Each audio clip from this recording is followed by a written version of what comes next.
pivoted away from Killzone and debuted Horizon Zero Dawn, the 2017 hit that introduced PlayStation 4 owners to a world of fascinating robotic beasts to fight in an intriguing new land. The studio then released a big expansion to Horizon the Frozen Wilds later that year. Since then, the studio also released Horizon on PC as one of the first major PS4 exclusives from a Sony first party to make the jump to another platform.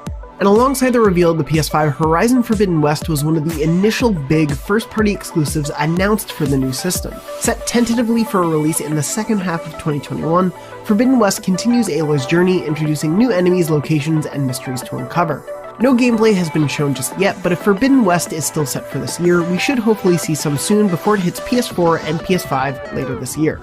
If I falter, if I fail, there won't be anyone left to stop what's coming. Since becoming a first-party studio early last year, Insomniac has already been one of the more prolific studios in the lineup. Following up on its massive success with 2018's Marvel's Spider-Man, Insomniac debuted its sequel Marvel's Spider-Man Miles Morales on both PS4 and on PS5 as a launch game. Alongside that, the developer also brought Marvel's Spider-Man Remastered to PS5, bringing a next-gen look and feel to the beloved original PS4 game. As if that wasn't enough, Insomniac has one more launch window PS5 game in the works, Ratchet & Clank Rift Apart. Rift Apart promises reality-hopping gameplay made possible by the PS5's SSD, and is easily one of the most anticipated PS5 games in the first half of 2021. And though it's not officially announced, let's be real, there is so much evidence, thanks to a lot of post-credit scenes, that Insomniac is not done with their Spider-Man universe. Whenever you say Spider-Man, you always mean the other one. You're Spider-Man. Sony's Japan studio has been quite prolific, either developing or co-developing plenty of games in just the life of the PS4 alone. From work on Knack to The Last Guardian to PSVR Breakout Astro Bot Rescue Mission to most recently co-developing Everybody's Golf on PSVR, Japan studio has been involved in a lot of major Sony first-party titles, and the Asobi team within the studio delivered at the PS5's launch with Astro's Playroom. It may have seemed like just a free pack-in, but Asobi's ingenuity transformed the bundled PS5 game into an incredible showcase for what the DualSense can do. We don't know too much about what the studio has coming up next, but I'd expect it to be nothing short of a varied mix of PS4, PS5, and maybe some PSVR games to come. There's also some uncertainty about what projects may be in the works, given that three major Sony Japan devs, Junya Okura, Kazunobu Sato, and Silent Hill and Gravity Rush creator Kichiro Toyama recently left the studio. But given the acclaim, success, and promise of more to come from Astro, hopefully a larger scale game could be in the works from the Asobi team. London Studio has contributed both the PS4 release SingStar Celebration and the PSVR title PlayStation VR Worlds to Sony's current-gen output, and most recently the really great PSVR action-adventure Blood and Truth. London Studio has continued to support Blood and Truth with post-launch content updates. We don't know what London Studio is working on afterwards, but given the strong reception and Sony's commitment to PSVR, I'd hopefully expect more PSVR outings from the studio. Ryan, are you sure about this? Get me underneath! Closer! Closer! No! After introducing the world to Little Big Planet on the PS3 in 2008, the infinitely creative Media Molecule gave us Tearaway for the PlayStation Vita, which got a port to the PS4 in 2015, and most recently released Dreams for PS4. And Media Molecule's creation suite has allowed players' ingenuity to run wild, and turn out a continuous stream of impressive games, music videos, and short films. Media Molecule has continued to support Dreams and its community, making it one of the most exciting and creative products in PlayStation's first-party lineup. We'll make it. Me and you. During the life of the PS4, Naughty Dog put out a handful of incredible games, including The Last of Us Remastered, Uncharted 4: A Thief's End, Uncharted The Lost Legacy, and most recently, The Last of Us Part 2. After a few delays, The Last of Us Part 2 released to critical and commercial acclaim in mid-2020, and Naughty Dog has continued to support free post-launch updates. The company has no newly announced projects, but as far as we know, it is quietly plugging away at some form of Factions, The Last of Us' multiplayer mode that was supposed to return in some way in Part 2, but was later removed from the sequel's release due to the increasing scope of the single player. I'm gonna find, and I'm gonna kill every last one of them. Pixel Opus most recently released Concrete Genie, the beautiful action-adventure game that gave players the power of a magical paintbrush, and it debuted in 2019. And we don't know what's next for the studio. Pixel Opus is definitely one of Sony's smallest internal studios, but Concrete Genie showcased big creative ambitions, a knack for some charming art and storytelling, and a unique gameplay idea that still felt like it could hold its own against Sony's bigger games.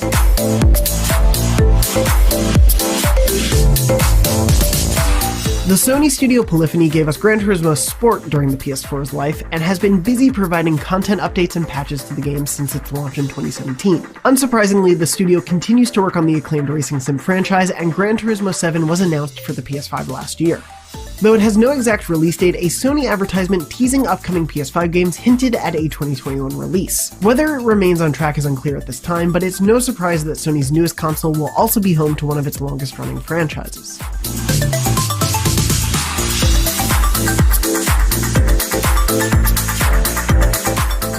San Diego Studio released MLB The Show 20 last year, the latest in its annual baseball hit series, and MLB The Show 21 is unsurprisingly probably on the way next from the studio. Though a not-too-recent announcement indicated that future MLB The Show installments could come to non-PlayStation home consoles as early as 2021, there's been no indication of whether this year's MLB will actually kick off that trend. God of War, IGN's best game of 2018 and a huge evolution for the long-running Sony franchise, was Sony Santa Monica's latest game, and unsurprisingly, the studio has more God of War on the way. Very little is known about the upcoming sequel other than a brief teaser trailer released last year and the tagline, "Ragnarok is coming." And while we're still largely in the dark about Kratos' continuing adventures through Norse mythology, we do know that it's planned for a 2021 release. Additionally, the studio is working on an unannounced game and has been recently hiring for it. Can you kill something that big? Sucker Punch's long-awaited new franchise, Ghost of Tsushima, debuted as the fastest-selling new IP of the PS4 generation for Sony, and while Sucker Punch has supported its release with patches and PS5 performance updates, the studio also surprised fans with an unexpected post-launch multiplayer mode. Ghost of Tsushima Legends surprised and delighted fans with a new take on Ghost combat with up to 4 players taking on missions, including a raid, together. Sucker Punch hasn't revealed what's to come after Tsushima and Legends, but given the impressive success and reception of both the single-player and multiplayer components, we wouldn't be surprised if Jin Sakai returned in the future. You and I are both survivors. I am samurai. No, you are more than that. You are the ghost. We don't have full details just yet, but another team within Sony's first-party stable is assembling. While the San Diego-based studio has been the subject of rumors and speculation for years, we've gotten one of our best bit of information on them yet just recently. Michael Mumbauer worked as the head for the unnamed studio until November 2020. And in his LinkedIn profile description, we can glean that the studio is, quote, a brand new all-star AAA action-adventure development team for PlayStation. Based in San Diego and utilizing proprietary engine technology, this team was assembled to expand upon existing franchises and craft all new stories for the next generation of gamers. Older rumors suggested that the new team is working to continue the Uncharted franchise, but as of right now, that's just speculation, and Sony has yet to confirm any plans for this new team. Of course, when we hear more about this studio or any of Sony's other first-party teams, you can be sure to read and watch about it on IGN. And of course, for more on everything happening in the world of PlayStation, be sure to check out our latest episode of our weekly PlayStation show, Podcast Beyond, for more. And for everything else on PlayStation, you're already in the right place, IGN.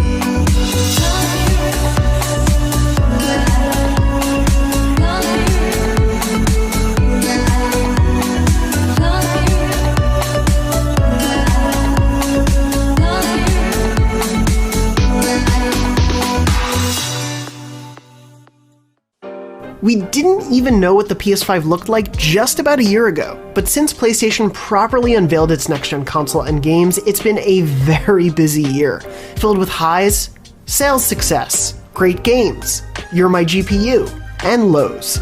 It's still really hard to find a PS5. And even though Sony is still sitting out of the official E3 proceedings, there's plenty more news on its way for PlayStation owners. So here's the crazy year PlayStation has had and where it leaves us as we hope for more announcements and the release of some of the biggest confirmed games. I will be ready. PlayStation's PS5 debut arguably made the biggest splash last summer. And not just because the PS5 is a very large machine. In a surprisingly short turnaround, we went from only knowing the new console's name in January to seeing the debut of the PS5 in a June showcase, where Sony revealed the console, the controller, and a slew of upcoming PS5 games, some of which, like Pragmata and Project Athia, aka Forspoken, being years away.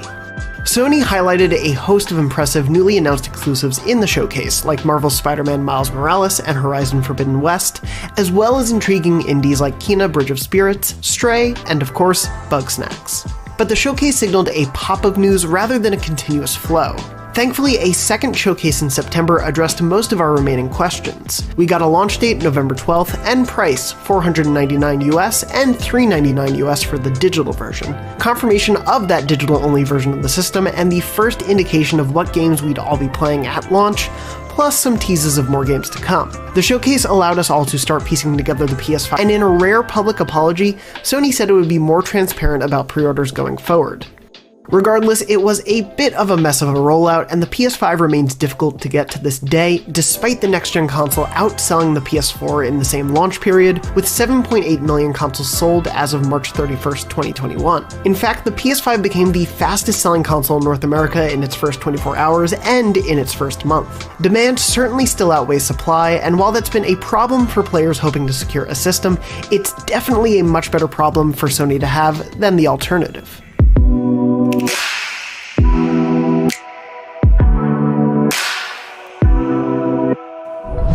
While Sony's sales success has been a common discussion point since the PS5's debut, so too has a litany of different technical issues. Among the most prominent were a download queue bug that required players to reset their console as a workaround, a prominent rest mode bug that would prevent players from launching out of rest mode, and the rise of controller stick drift, which resulted in a class action lawsuit being filed against Sony earlier this year.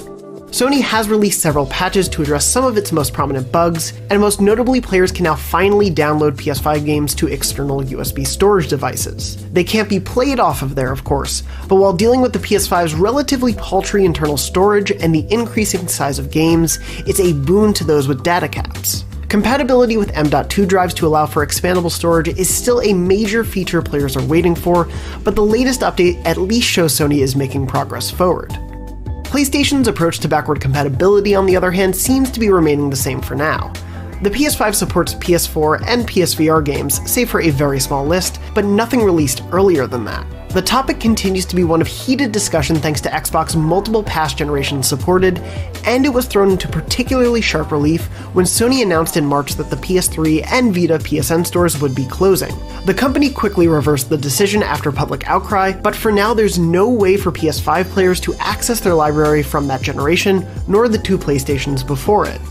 Meanwhile, PlayStation Plus has regularly offered 3 games since the PS5's debut, and included a new PS5 game almost every month. Along with the bonus for PS5 owners of the PS Plus collection, it's been a decent start to Plus's next-gen life, but it's unclear if more may be in store. Meanwhile, PlayStation Now is supported on the system, but PS5 games have yet to be added to the service, which only recently started allowing for game streaming in 1080p. For better or worse, it's largely been business as usual for Sony on the services front, but given how early we are in the generation and how important services have been to Xbox, it's certainly possible things could change drastically from here.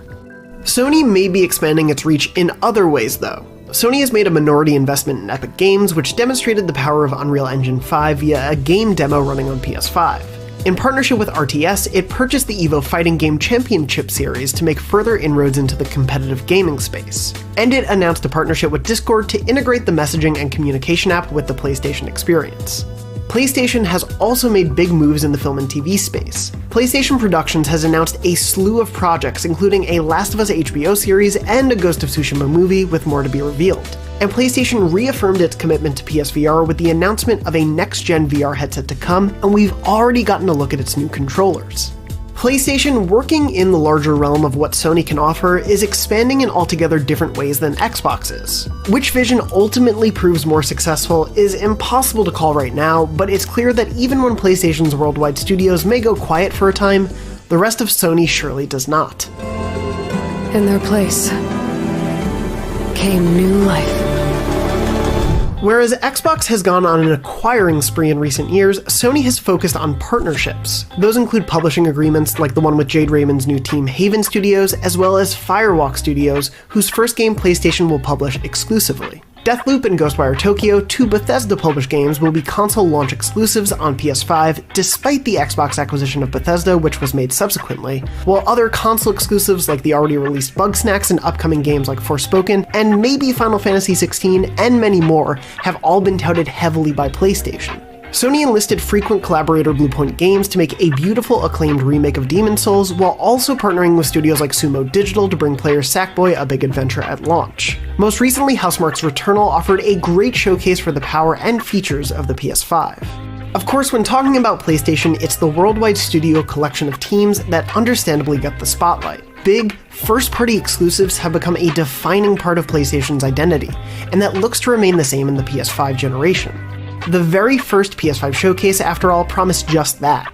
The reveal of Marvel's Spider-Man Miles Morales, Ratchet & Clank Rift Apart, Gran Turismo 7, and Horizon Forbidden West were easily some of the biggest surprises of the show, while the September 2020 showcase confirmed a God of War 2018 sequel in the works. And MLB The Show is likely to become bigger than ever and further solidify San Diego Studios' place among the stable. Starting with the recently released MLB The Show 21, the Sony series can now appear on other consoles and notably released on Xbox Game Pass this year. These games are ultimately very much a deciding factor in what consoles players may choose to get, and Sony has been reiterating that some of the best games around can only be found on PlayStation. There's certainly some worry about what we'll see from Sony Studios after a report outlined a number of shifting projects, allegedly the decision to not move forward with a Days Gone 2 and the shifting of a potential Last of Us remake from a brand new Sony studio to Naughty Dog among them, as well as recent disheartening news for Sony's more experimental inclinations, as Studio Japan has been restructured to focus just around Team Asobi. But that's not to say there isn't hope in the ambitious sequels to come or surprises in the future. A lot has already happened in the short span that we've known about the PS5 and just how difficult it would be to fit alongside our TVs. Okay, that's the last size joke, I swear. From wider Sony partnerships to PlayStation doubling down on the franchises that became its biggest selling points over the last few years, the short-term life of the PS5 is quite the exciting one. But even with everything we've seen released and announced so far, we've still got a lot to learn. For more on everything in the world of PlayStation, be sure to check out IGN's weekly PlayStation show, Podcast Beyond, for the latest news, analysis, and strange goofs. And for everything else in the world of the PS5, you're already in the right place, IGN.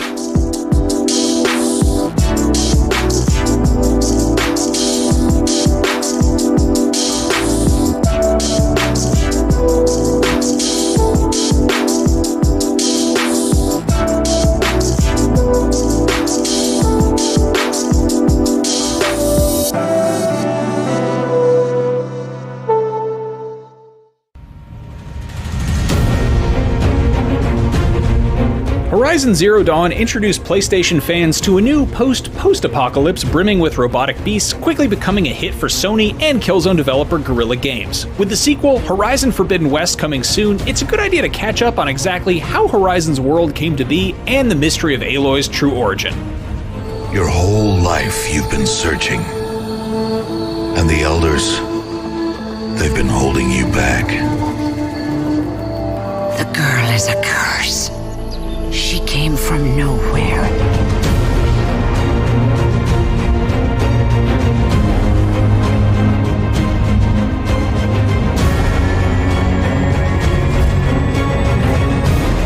This is Horizon Zero Dawn, the story so far. Story is told through Aloy's life and audio diaries reaching back centuries, so we'll be covering a few hundred years of history in much less time than that. By the year 2040, Earth is plagued by a global climate crisis. Entire countries find themselves submerged underwater due to rising sea levels, bioterrorists are sparked off fresh plagues that ravage major cities, and it's generally a very bad time for everybody.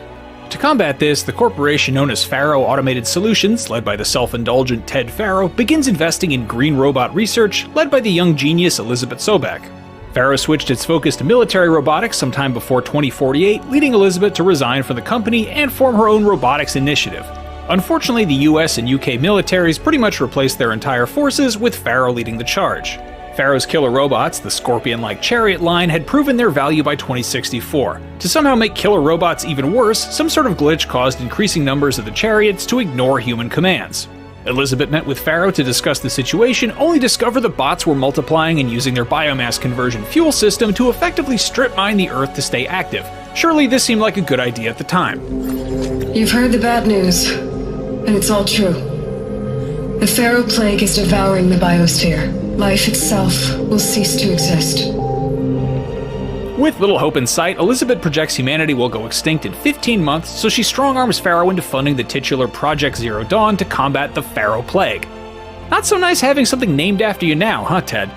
Made up of an AI-controlled series of underground bunkers and cloning facilities, Zero Dawn would in theory rehabilitate a shattered Earth, cloning humans to eventually repopulate the Earth hundreds of years after humanity's original fall. Elizabeth developed an AI named Gaia to oversee Zero Dawn, with Gaia also controlling subroutines that focused on specific needs. At the same time, the US military began Operation Enduring Victory to give the Zero Dawn project enough time to complete their work. Knowing that Zero Dawn's success stood as humanity's only hope, the military's leaders straight up lied and told the remaining forces that Zero Dawn was designing a weapon to destroy the robots, giving them a false sense of hope to motivate them to lay down their lives. Zero Dawn is not a superweapons program, and it will not save us. Nothing will save us.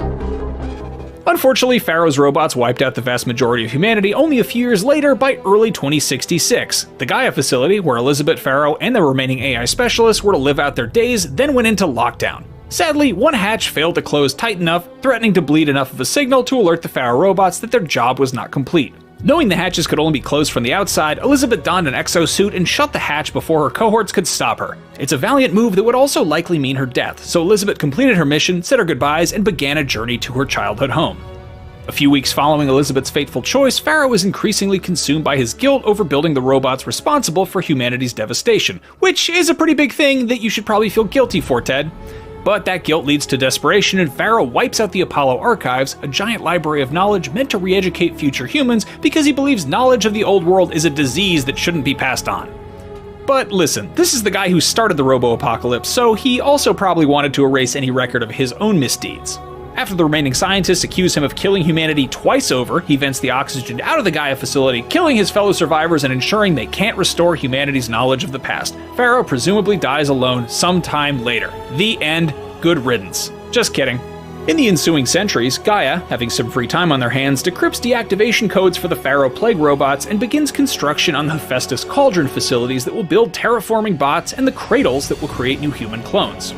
Cut to sometime in the 24th century when the Eleothea 9 cradle runs out of food and decides to let its human inhabitants, mostly just young adults, out into the world, sealing its massive door seemingly forever. The descendants of those first humans eventually form the Nora tribe and worship the cradle's doors as the deity All-Mother.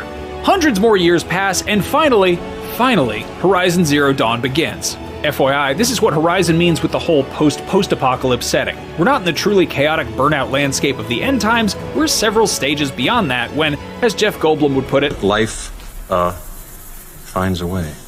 Anyway, in the year 3020, a mysterious signal is sent to Gaia that transforms her subroutines into independent AIs. The AI Hades attempts to take over the terraforming process, but Gaia stalls its hostilities by self-destructing, causing the mountain containing Gaia to explode so violently that it can be seen for miles. Hades' work isn't for nothing, as its takeover begins the derangement of the terraforming robots, causing most of them to become increasingly aggressive towards humans who are currently living in scattered tribes across the land. Shortly before Gaia's destruction, the motherly AI makes one last-ditch effort to ensure humanity's survival. She orders the same cradle worshipped by the Nora to create a new human clone based on Elizabeth Sobek's DNA. For the first time in centuries, the doors to the cradle are opened and out pops baby Aloy, much to the understandable shock of the Nora people.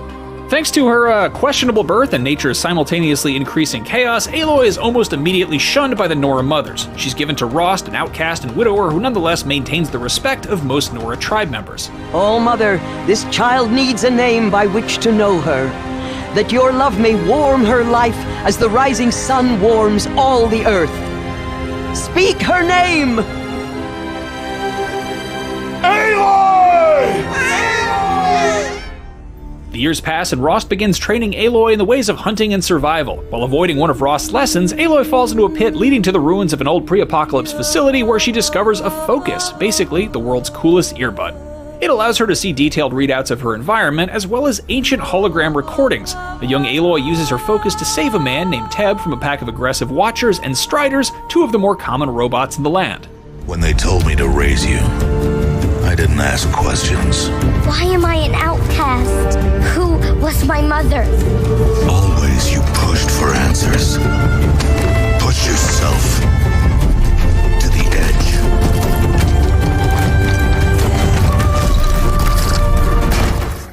As Aloy grows up, her resentment of the Nora grows too. Despite this, Rost and Aloy venture to the Nora homeland, Mother's Heart, to participate in the Proving, a trial wherein any victors are given the status of Brave, and the first place finisher can request anything of the Nora matriarchs. The day before the Proving, Aloy also meets Erend, an Oseram tribesman providing security for a Karja tribe sun priest visiting the Nora to formally apologize for the Karja's past war crimes.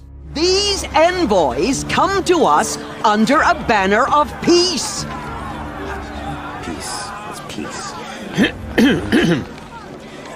An enunciation of gratitude written Killers by the and hand slavers! of Sun King of Killers and slavers! Hey, Luminance hold your fruit. Nora Faithful, hold your fruit. And yes, we know, it's a lot of factions all at once, so here's a quick breakdown. The Nora are one of the oldest tribes in the New World, led exclusively by women and typically shun outsiders and any ancient technology. The Oseram are a hardy, no-nonsense people known for their craft work. The Karja are the largest and most advanced tribe, led by King Avid. King Avid's dad, King Jiren, was a crazy genocidal murderer until Avid killed him. Avid is now trying to make up for his dad's actions. Those still loyal to Jiren formed the Shadow Karja. Eventually, the Shadow Karja also formed the Eclipse Cult when Silence, a character we'll get to later, introduces them to the rogue AI Hades. The Eclipse Cult basically believes that Hades is a powerful devil from ancient Karja lore, so they do its bidding in exchange for huge military power. Anyway, despite some foul play from other contestants, Aloy wins the Proving. Just as a Nora matriarch is happily renouncing Aloy's outcast status, an arrow pierces one of the matriarch's chest, and Eclipse cultists, led by Shadow Karja Chief Hellas, slaughter Nora left and right. Aloy discovers these cultists also possess focuses. Unfortunately, this gives Hellas a chance to sneak up behind her, grab her by the neck, and almost kill her before Rost appears to save her. Rost is tragically overpowered by the cultist leader. Not quite dead yet, Rost uses his final moments to save Aloy by pushing her off a cliff as the cultists kill the remaining survivors with an explosion.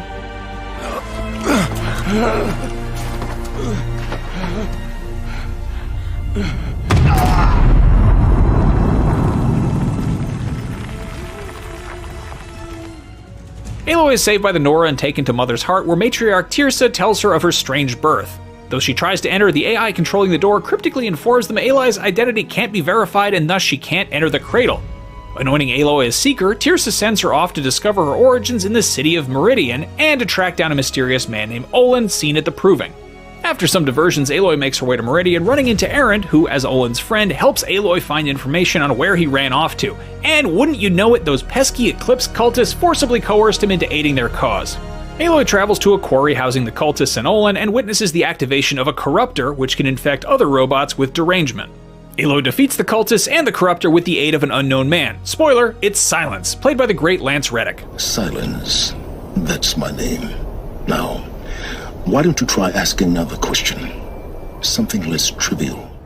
Aloy squeezes information out of Olin, who tells her the cultists, aka the Shadow Karja, worship the Hades AI, who, it turns out, ordered Aloy's assassination at the Proving. Hades is also using the cultists to excavate dormant robots from other locations to amass its army. Aloy helps Erend discover the truth behind the murder of his sister, the Oseram leader Ursa. The pair determine that fellow Oseram tribesmen, not cultists, are responsible. The pair discover that the attackers switched Ursa's bodies with a deformed double, leaving room for hope that she may still be alive. Aloy continues making friends in Meridian, meeting the new Sun King Avid, who hopes to bring the Karja into an era of peace after deposing his genocidal father. Aloy and Erend's personal quests lead them to a mountain range far away as they track a man named Dervahl. After defeating Dervahl's guard, Aloy and Erend find a badly wounded Ursa who tells them about Dervahl's plans to attack Meridian before dying. For real this time. Sorry, Erend. Aloy and Erend rush back to warn King Avid of the plot, disposing of the explosive materials just in time. Will we survive? Probably not. Now push.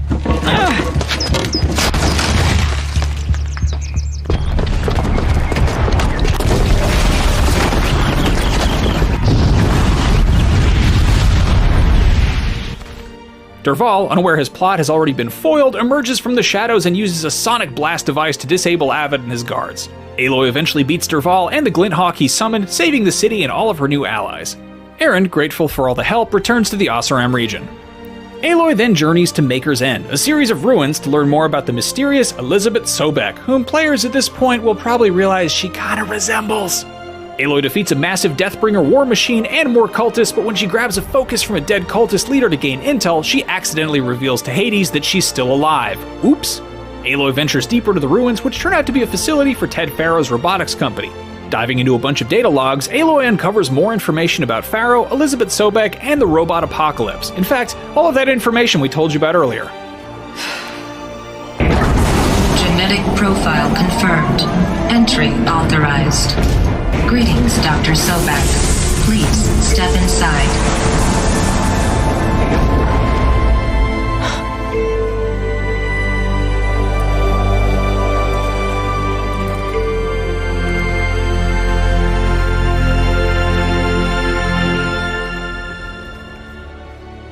Silence, Aloy's mystery ally, offers to aid her as he is researching the Old Ones, aka Ancient Humans. Remembering that Elizabeth mentioned something about a US command post, Silence suggests she investigate the area, now known as the Grave Horde Ruins, where Aloy eventually learns about Operation Enduring Victory. To gain more intel, Aloy must venture behind enemy lines, and so, with Silence's assistance, she infiltrates the Shadow Karja city of Sunfall, discovering the remains of an immense metal devil controlled by Hades. Aloy somehow infiltrates the Project Zero Dawn facility with her genetic code, alerting the Shadow Karja in the process. While inside, she learns more about the truth behind Operation Enduring Victory and discovers a message from Elizabeth Sobek explaining how the robots were designed to terraform Earth back into a hospitable state. Hades was designed to wrestle control of Zero Dawn from Gaia in the event that it failed, only to set up another humanity rebooting attempt, presumably centuries later.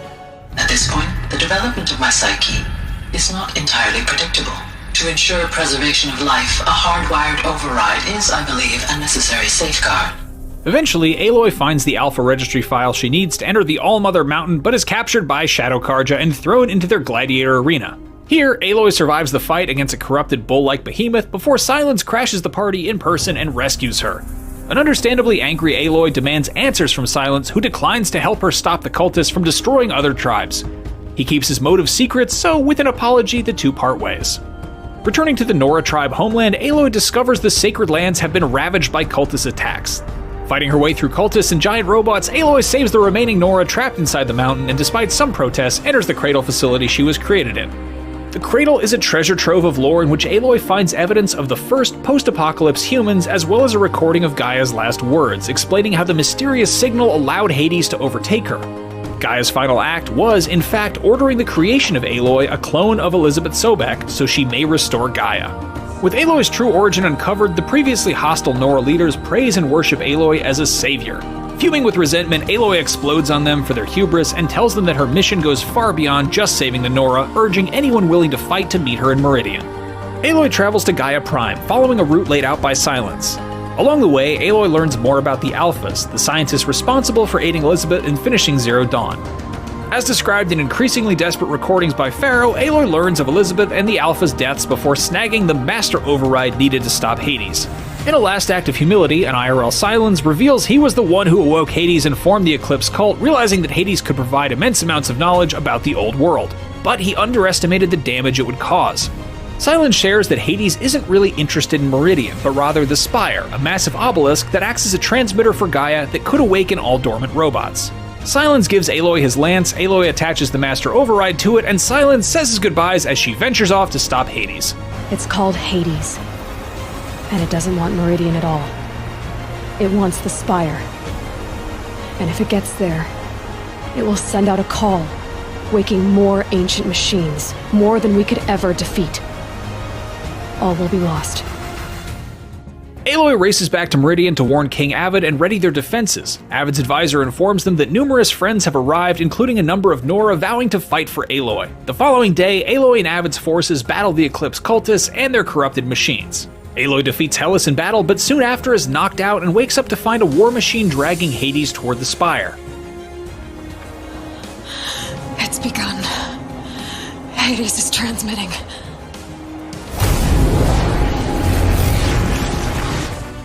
Aloy and her surviving friends make off towards Hades, defeating multiple war machines before finally deactivating Hades with the Master Override and stopping the Extinction Protocol.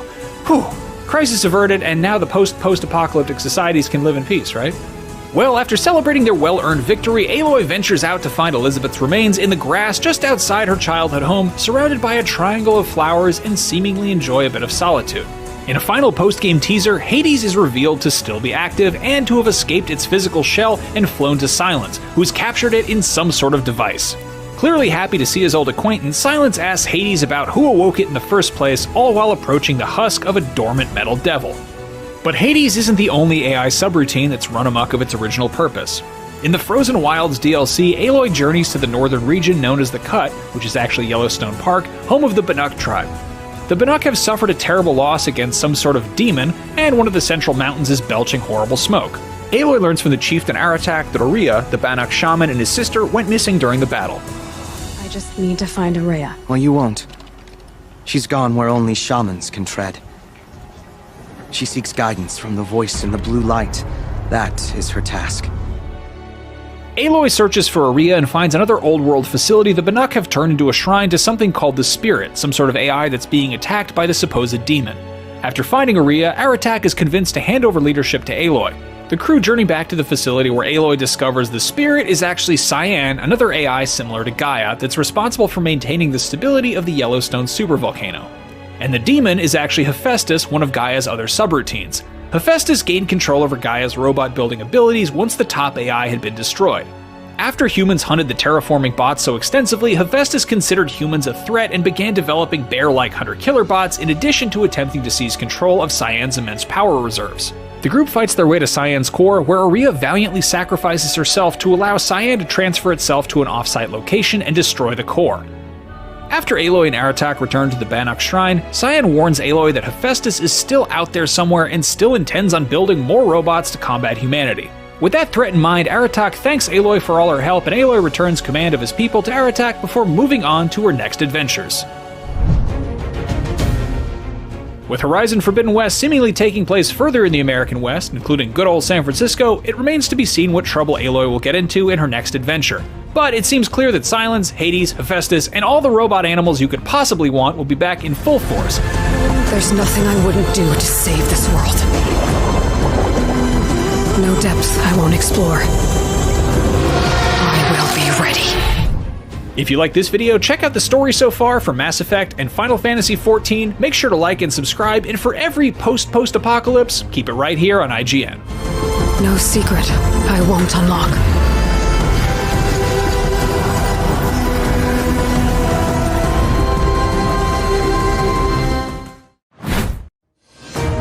The debut trailer for Horizon Forbidden West is here, and with it comes a handful of tasty details, teasing the kind of experience we're going to have in the PS5 sequel to 2017's incredible game. Let's hop on our chargers and outline everything we know. Straight away, we can note the rolling sea here is a clear indicator that Aloy ain't in Colorado or Utah anymore. We know from a recent video with the game director that the Forbidden West refers to a mysterious new frontier which stretches from Utah to the Pacific Ocean, and here, she's clearly wound her way to that ocean. The unnatural, near-perfect grid layout of these islands already indicates they're really the remnants of skyscrapers reclaimed by nature after almost a millennium of exposure. The shots that follow confirm this, showing the ruined city in slightly more detail. This ship is more than likely a relic of Operation Enduring Victory, humanity's last stand against the robot plague that consumed all living matter on Earth. As we learned in Horizon Zero Dawn, all human militaries and militias worldwide were mobilized to slow down the advance of the machines to buy enough time for the Zero Dawn project to be completed. The operation was a success in that regard. Zero Dawn worked and eventually shut down the robots and manually reseeded the planet with life. However, the cost at the time, as images like these remind viewers, was still total annihilation. This is the first indication that some of Horizon Forbidden West is set in San Francisco. When Aloy talks about the old one's great cities, we see what looks like San Francisco's Palace of Fine Arts submerged underwater. There's a new corruption in town, which Guerrilla Games is currently calling the Red Blight. It seems to thread its way through its host with these red vines, and this time it's threatening organic life. Aloy may have defeated the rogue AI Hades and severed its connection from Zero Dawn, preventing the faulty failsafe from triggering a second global extinction. But Hades was not destroyed, and in a short post-credits sequence, it was revealed that Silence had trapped it in the original game. Is all this red junk Hades doing? Seems like a safe bet. This new guy is called a Shell Snapper, and it guards the shores and swamps in this world. Here you can see what Guerrilla is calling a supercell storm, a chaotic result of the Red Blight. Here we can see the remains of what looks to be a metal devil, one of the original chariot machines that went out of control, instigating the Faro Plague, nestled into what looks like the Sierra Nevada mountains. We can also see the scattered remains of other ancient war machines. This is our first look at underwater exploration in Horizon Forbidden West. This will add a whole new dimension to the sequel, particularly because Horizon's waters are far from safe. Here we see a snap moth swim overhead. Aloy seems hidden by the weeds here, which could work in the same way as the tall grass on dry land. We have no idea what underwater combat could look like, or whether it's a case of you're spotted, you're dead. Another submerged San Francisco landmark can be seen here. This is the ferry building, located on the Embarcadero in the real world. It looks like Aloy is in desert area here. The characters on the sign translate to casino, which is perhaps a hint that she is traveling to or is in Las Vegas. This could also place her in San Francisco's Chinatown, but again, that desert environment screams Vegas. As Aloy enters the frame, you can see what looks like the rounded top of El Capitan in the background. We haven't seen anything quite like this in the original, but again, it looks corroded with time, so it could be another war machine. More desert, another Vegas tease? These spiky structures look ominous. This could potentially be a bandit camp. This is our first look at Aloy climbing, though it doesn't give us much of an idea how that will work in Forbidden West. A big sticking point in Zero Dawn was that you couldn't climb anything like you could in Breath of the Wild, which was released at the same time. Rather, set roots. Also, the scenery looks familiar. If Guerrilla has packaged up a distilled version of California for Forbidden West, it's likely Aloy is kicking it in Yosemite Valley in this shot. In the background, you can just make out what appears to be Half Dome. With Forbidden West's map apparently stretching from the seaside to the desert, there'd likely be a vast variety of biomes. The game director has said that the map will be a bit bigger than the originals, and thanks to the power of the PS5, there will be virtually no loading times when fast traveling. It turns out San Francisco's Golden Gate Bridge was destroyed by a metal devil whose remains lie at the foot of the structure. Lance Reddick's Silence is back and appears to have a posse. Last time we saw Silence, he had trapped Hades with the intent to find out who activated it in the first place. Now it seems he has teamed up with a faction. Here, see that faction subdue a new boar-like machine. As Sunwings, a new machine in the sequel, fly towards the ruins of the Transamerica Pyramid in San Francisco City Hall, we can't help but hope that riding flying machines will be an option. Folks have been clamoring for this option since Horizon Zero Dawn. This is a new tribe and another new machine, the mammoth-like Tremor Tusk. This tribe has learned to override machines and use them as weapons in combat, as you can see here. When the tribe is controlling it, it'll be outfitted with weapons and heavy-plated armor, making it much more deadly than if you were to stumble across it in the wild. Could we be seeing more large-scale battles between humans and machines in Forbidden West? That's all we know for now. Let us know your thoughts on what you've seen so far, and for everything else Horizon Forbidden West, stay right here at IGN.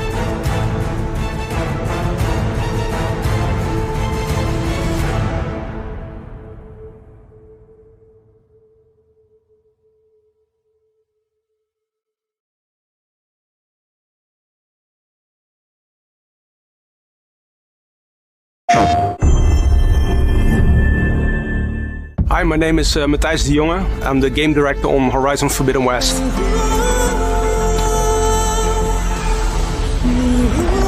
Horizon Forbidden West is an open-world action RPG that takes place in the distant future. And you play as Aloy, a hunter of the Nora tribe, who is on an epic quest to solve mysteries and secrets that will change her life forever.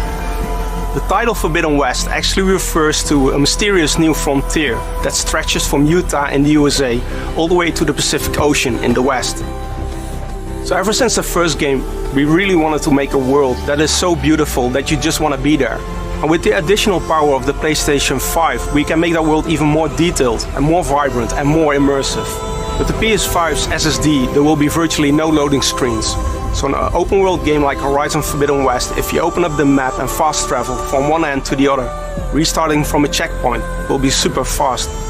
And when you boot up the game, you're right there in the action. As Aloy travels into the Forbidden West, she discovers stunning valleys, deserts and ruined cities full of iconic landmarks. For the sequel, we wanted to go wider and deeper.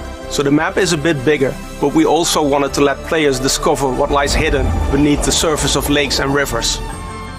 The landscapes may be stunning, but danger lurks in every corner in the Forbidden West. It is home to a large variety of machines.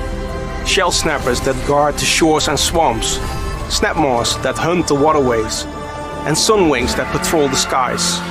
Players will discover dozens of new machines as they explore the Forbidden West, and each of these machines has to be scanned and studied in order to fight them effectively. The Forbidden West is also home to new tribes, and some of them are peaceful and others are hostile, and one of these hostile tribes has discovered the knowledge of how to override machines and use them as beasts of war in combat. One of the bigger machines is the mammoth-like Tremor Tusk. It's loaded with weapons and heavy-plated armor, and it's already dangerous when you encounter it in the wilds, but when it's specially outfitted by the tribes, it's even more dangerous. The Forbidden West harbors an even greater challenge, that's a collapsing biosphere. A red blight infects the lands, is choking wildlife and starving animals and tribes. And the weather has spiraled out of control, generating massive supercell storms that flood canyons and fields. Aloy will have to go to great lengths in order to save this world. As the game is built and designed on mystery, we don't want to spoil all the surprises today. We have been working very hard in order to create a worthy sequel, one that will hopefully appeal to all the fans, but also newcomers to the franchise. And we're aiming to release the game next year in 2021.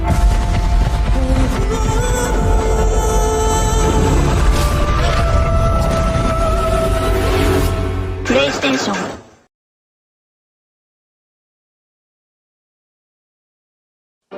We didn't even know what the PS5 looked like just about a year ago, but since PlayStation properly unveiled its next-gen console and games, it's been a very busy year, filled with highs, sales success, great games, You're My GPU, and lows. It's still really hard to find a PS5. And even though Sony is still sitting out of the official E3 proceedings, there's plenty more news on its way for PlayStation owners. So here's the crazy year PlayStation has had and where it leaves us as we hope for more announcements and the release of some of the biggest confirmed games. I will be ready. PlayStation's PS5 debut arguably made the biggest splash last summer. And not just because the PS5 is a very large machine. In a surprisingly short turnaround, we went from only knowing the new console's name in January to seeing the debut of the PS5 in a June showcase, where Sony revealed the console, the controller, and a slew of upcoming PS5 games, some of which, like Pragmata and Project Athia, aka Forspoken, being years away. Sony highlighted a host of impressive newly announced exclusives in the showcase, like Marvel's Spider-Man Miles Morales and Horizon Forbidden West, as well as intriguing indies like Kena Bridge of Spirits, Stray, and of course, Bugsnax. But the showcase signaled a pop of news rather than a continuous flow. Thankfully, a second showcase in September addressed most of our remaining questions. We got a launch date November 12th and price $499 US and $399 US for the digital version, confirmation of that digital-only version of the system, and the first indication of what games we'd all be playing at launch, plus some teases of more games to come. The showcase allowed us all to start piecing together the PS5's launch, that is, until pre-order chaos immediately ensued, and in a rare public apology, Sony said it would be more transparent about pre-orders going forward. Regardless, it was a bit of a mess of a rollout, and the PS5 remains difficult to get to this day, despite the next-gen console outselling the PS4 in the same launch period, with 7.8 million consoles sold as of March 31st, 2021. In fact, the PS5 became the fastest-selling console in North America in its first 24 hours and in its first month. Demand certainly still outweighs supply, and while that's been a problem for players hoping to secure a system, it's definitely a much better problem for Sony to have than the alternative.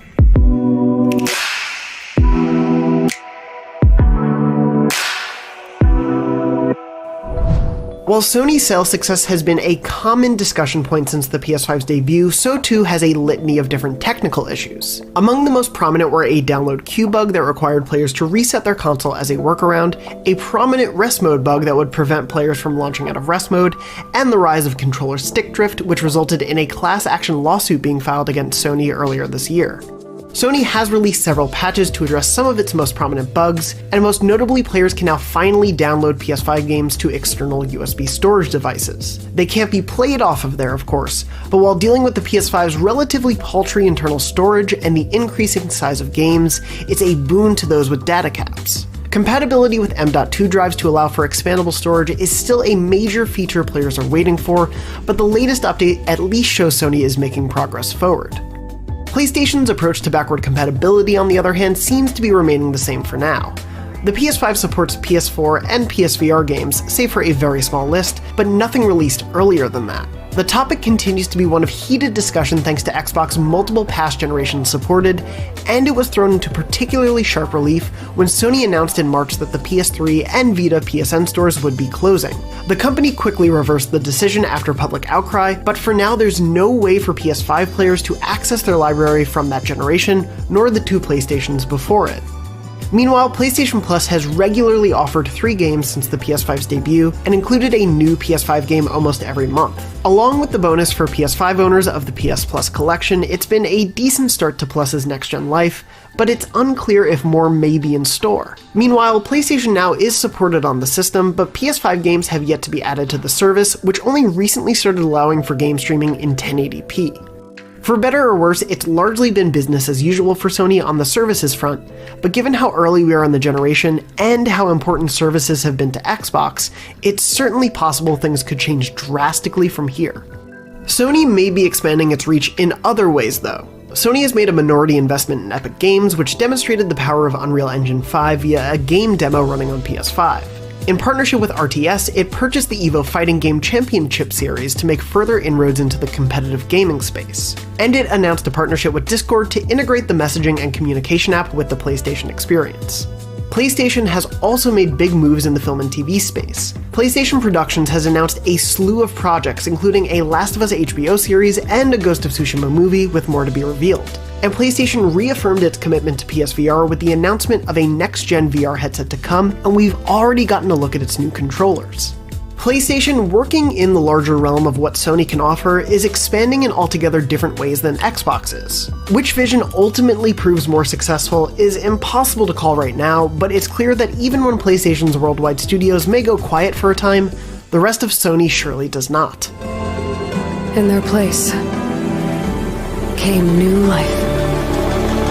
Whereas Xbox has gone on an acquiring spree in recent years, Sony has focused on partnerships. Those include publishing agreements like the one with Jade Raymond's new team Haven Studios, as well as Firewalk Studios, whose first game PlayStation will publish exclusively. Deathloop and Ghostwire Tokyo, 2 Bethesda-published games, will be console launch exclusives on PS5, despite the Xbox acquisition of Bethesda, which was made subsequently, while other console exclusives like the already released Bugsnax and upcoming games like Forspoken, and maybe Final Fantasy XVI, and many more, have all been touted heavily by PlayStation.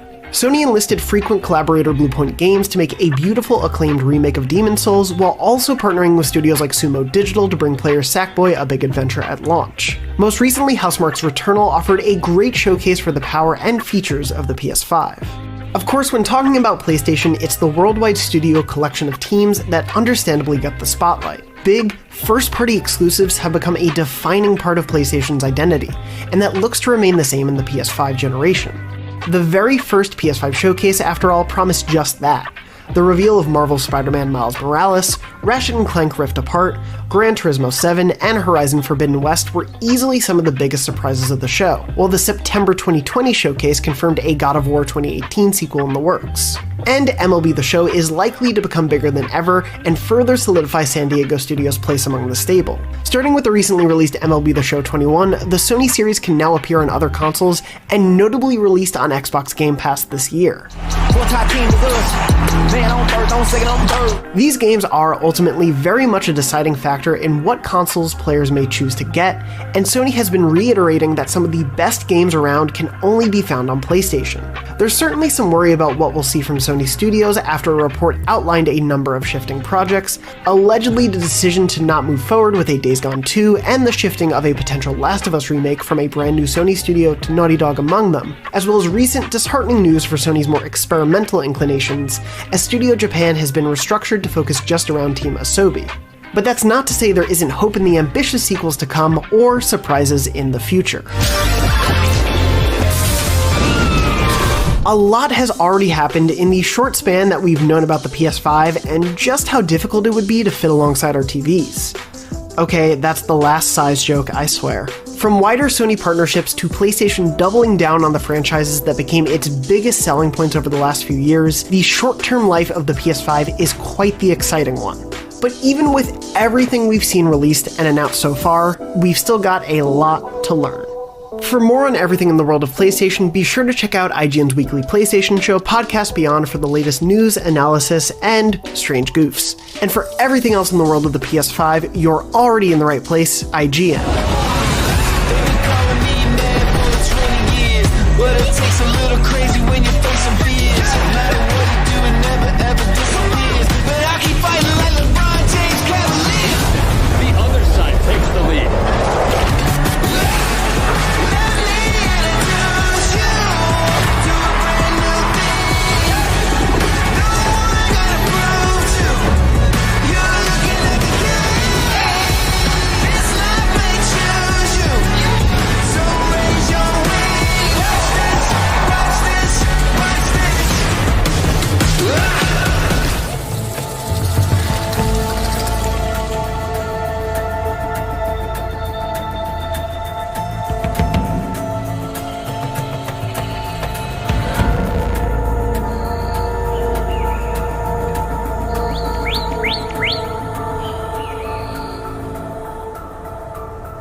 Hi everyone, my name is Matthijs de Jonge. I'm the game director on Horizon Forbidden West.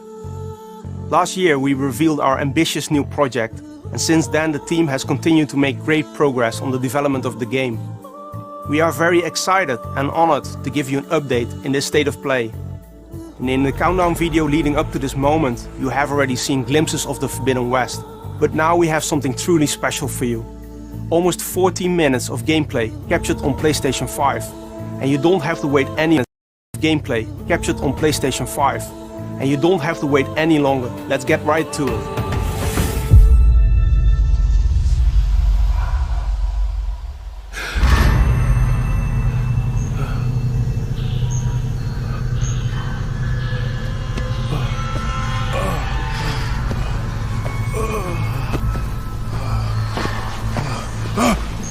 Easy, easy. It's okay. You're safe now. I'm here.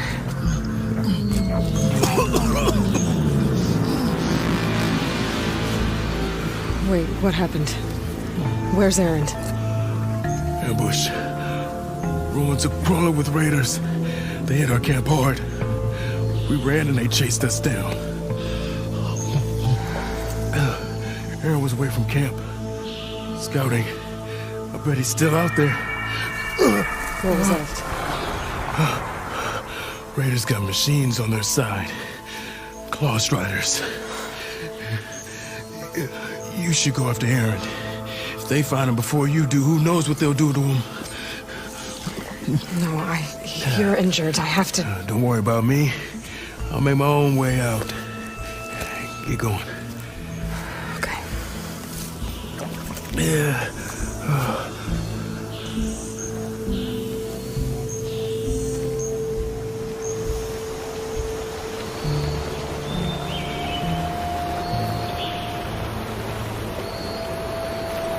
What are raiders doing in these ruins? I hope Erend is okay.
Be careful. There might be more.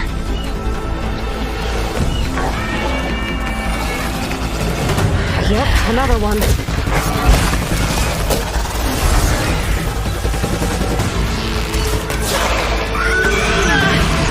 I need to get clear.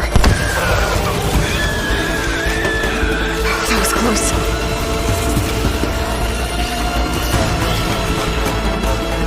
I can't shake him.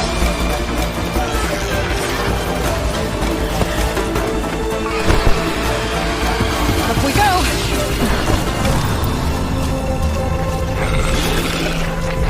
Maybe I can lose him in here.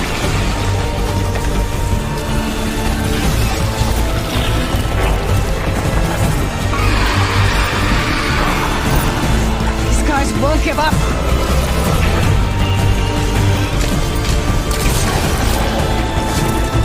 The way out is down!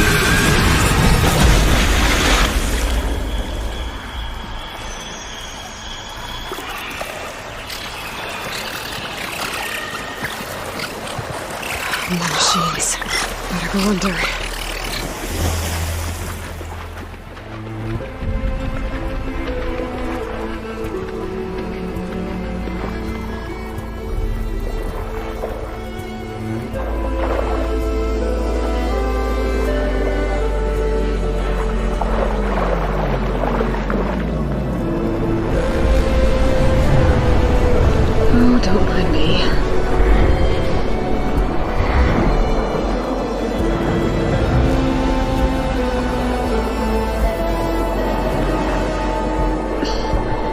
aren't strong here.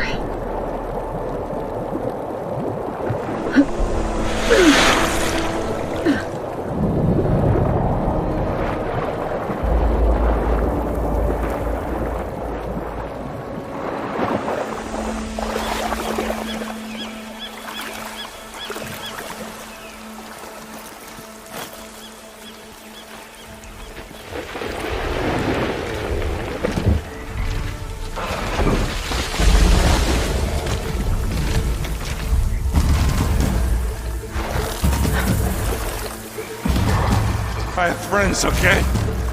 And not just the ones you slaughtered. But when they come looking for me, there's gonna be trouble.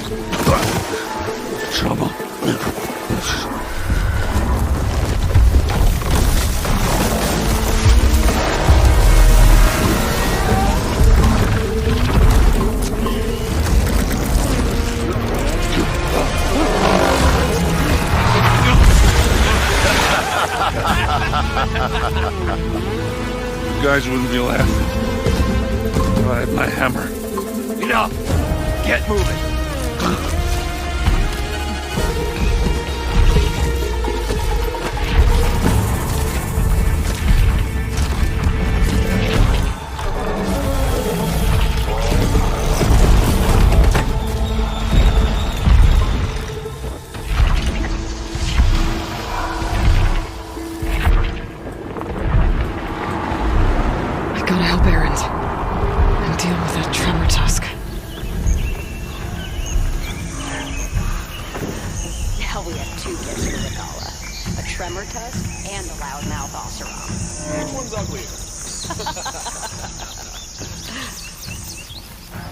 Loot the camp.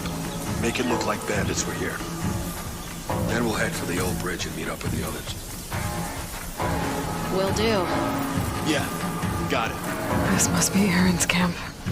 The raiders made short work of it. Filthy Oseram.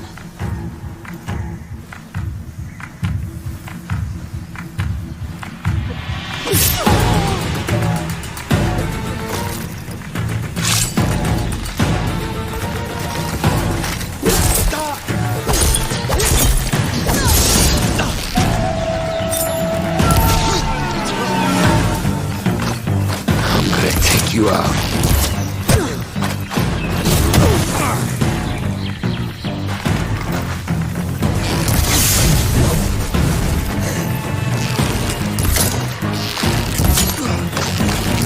You think you can hurt me?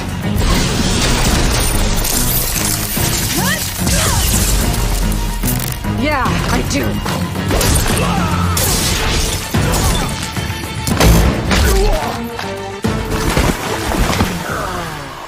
All right, back to the hunt.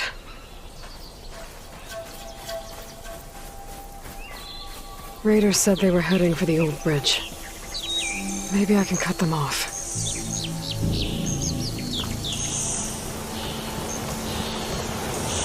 Better get to higher ground, find a way.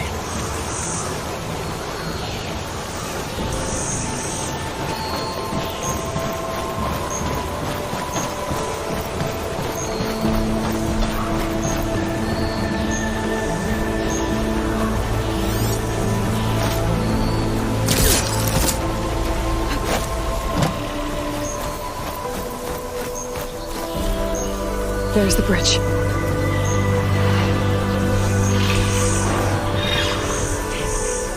I think I know a way to get there fast.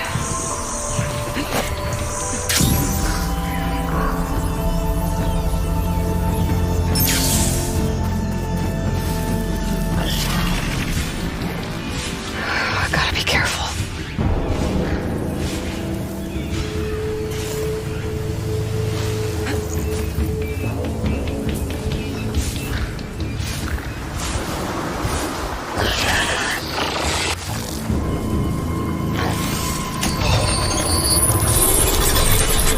Do it.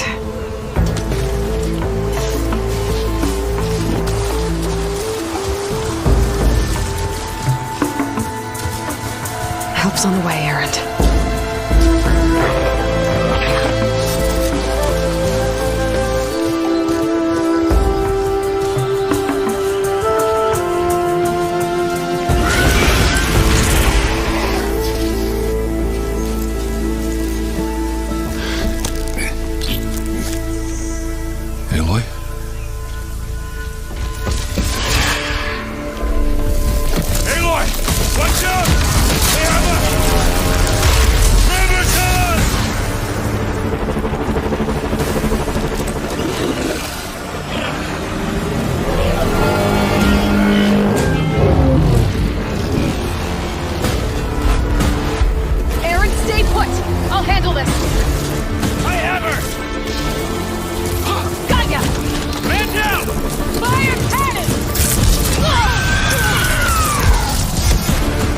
moving. Bring us around! Taking course! Fire now! That must have hurt. Fire!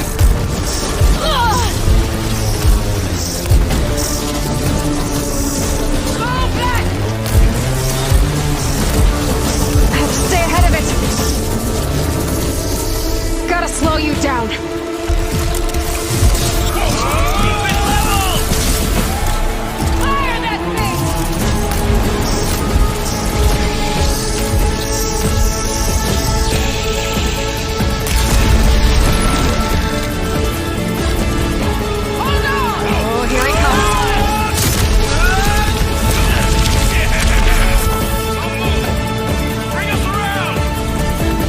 Time to hit back. Get me right!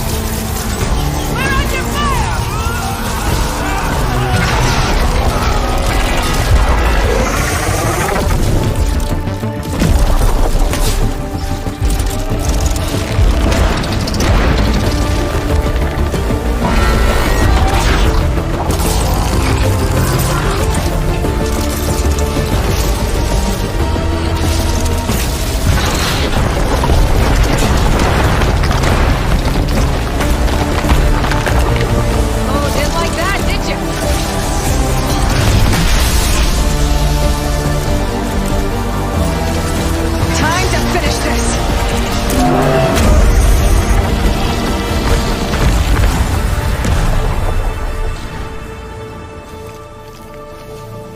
Aloy!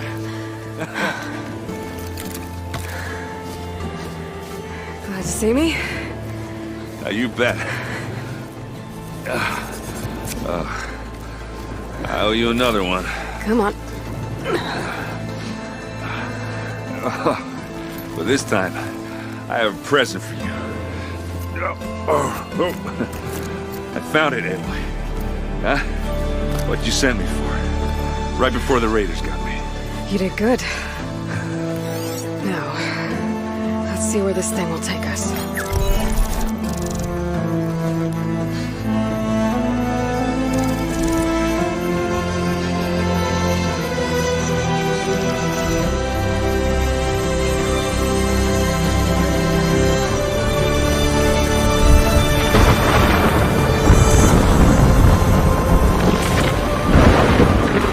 Always said a storm was coming. Yeah. And it's almost here.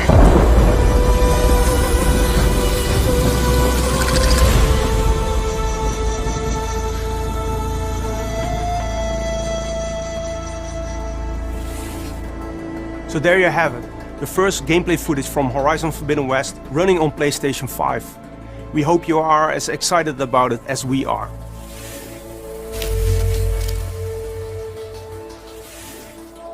While we have you here, we would like to spotlight some of the new elements you have just seen in our gameplay capture. And to help with that, please welcome Ben McCaw, Narrative Director on Horizon Forbidden West. Thanks, Matthijs, and hello to all our viewers. Horizon Forbidden West is set 1,000 years in Earth's future, after a global catastrophe. People live on in primitive tribes, but they're no longer the dominant species. Giant, animal-like machines now roam the land, and they are extremely dangerous. The machines aren't the only threat in the Forbidden West. A strange red blight is spreading across the land, and it won't be long before it strangles all life. Aloy, our hero, is the only one who can stop the blight. But to do that, she and her companions will have to comb through the ruins of the old world to find the technology they need. In this quest, Aloy has sent her loyal friend Erend into the remains of San Francisco to find a crucial piece of technology. Erend encounters raiders from a rebel faction of the Tenakth tribe. They are vicious fighters, but even worse, they've acquired the power to override machines. To rescue Erend, Aloy winds up fighting them, but first, she must cross the ruins to reach their camp. We face a lot of obstacles as we traverse the ruins of San Francisco. To overcome them, we've given Aloy some great new tools. Using the focus scanner, you can highlight spots that allow free climbing anywhere in the open world. The pullcaster speeds up climbing and can get you quickly out of trouble. The shield wing allows you to safely descend from great heights or surprise enemies from above. With the diving mask you can stay submerged as long as you like and take your time to plan a path around amphibious machines or boost through strong underwater currents. And to speed up overland travel, a variety of machines can be overridden and used as mounts or in combat. Combat in Horizon Forbidden West puts a strong emphasis on tactics and player choice. For close-range combat, the spear is an excellent option. There's a range of combos that have different uses and effects. Valor Surges add a unique set of special abilities, one of which can be used to knock back nearby enemies. The spear can be charged to create a high damage effect that can take down even the stronger enemies. A wide array of different weapons is quickly accessible via the weapon wheel. A slingshot with adhesive grenades to temporarily stall machines. Bows with arrows that can strip armor and expose weak spots. A powerful launcher that fires spikes that explode on impact.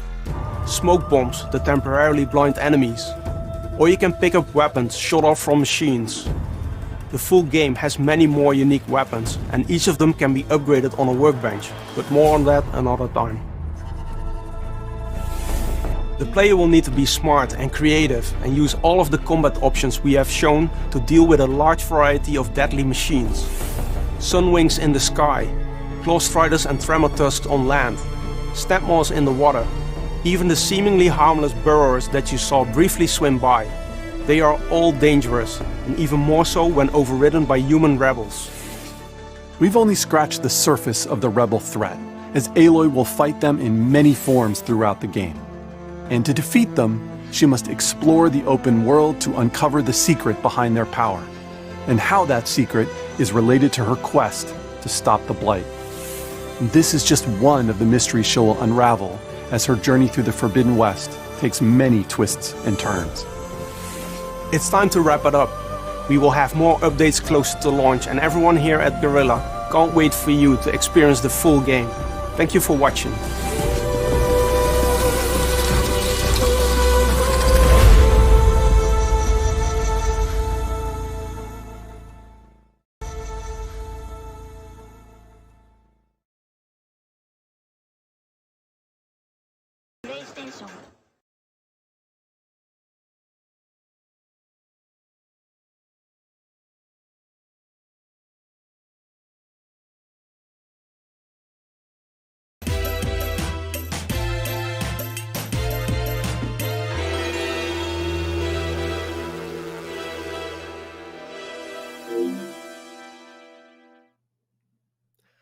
Hello and welcome to IGN's Horizon Forbidden West PlayStation State of Play post show, all part of IGN Summer of Gaming.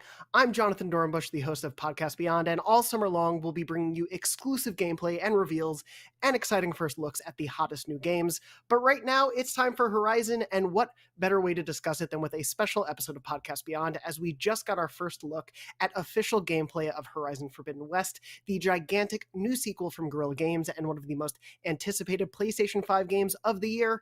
At least we hope it's still this year. We'll talk about that in just a second. But with me to yell about how awesome Horizon Forbidden West looks, I'm joined by Lucy O'Brien and Mark Medina. Hello. Jonathan Dornbush. That was so much fun. It was great. Yeah, I want to get some initial reactions before we jump into a little bit of the nitty gritty, because there's a lot to jump in there. But yeah, just sort of basic overview reaction to that. Lucy, you reviewed Horizon Zero Dawn originally for us back in 2017. What did you think of this presentation? A long time ago. Yeah, I thought it was fantastic. I think that it was a very orchestrated vertical slice. You know, it showed us like little bits of everything. It didn't outstay its welcome. There were, of course, more things I wanted to know. But like what we saw is so exciting, particularly climbing, but we'll get into that in a little bit, and just general traversal. I think those are the things that thrilled me the most. Just getting around this world seemed there were so many more options. There's such a variety of ways to move around this world, and that's what really, that floated my boat. Absolutely. And Mark, how about for you? What were your sort of big takeaways from it? Yeah, it was actually exactly what I thought it was going to be and exactly what I wanted. I wanted 14 minutes of like super varied gameplay, and that's what we got. It was like every minute was something new. It's like, hey, we're going to show you the water, we're going to show you climbing, we're going to show you a few new tools, we're going to end with a big boss fight. It was basically exactly what I was hoping for, and it's what we got. I love these, like, of course everybody loves the state of plays where it's like, hey, we're gonna show you all these different games, but I love these deep dives when you know excitement for a game is high and you know that it's coming soon, hopefully.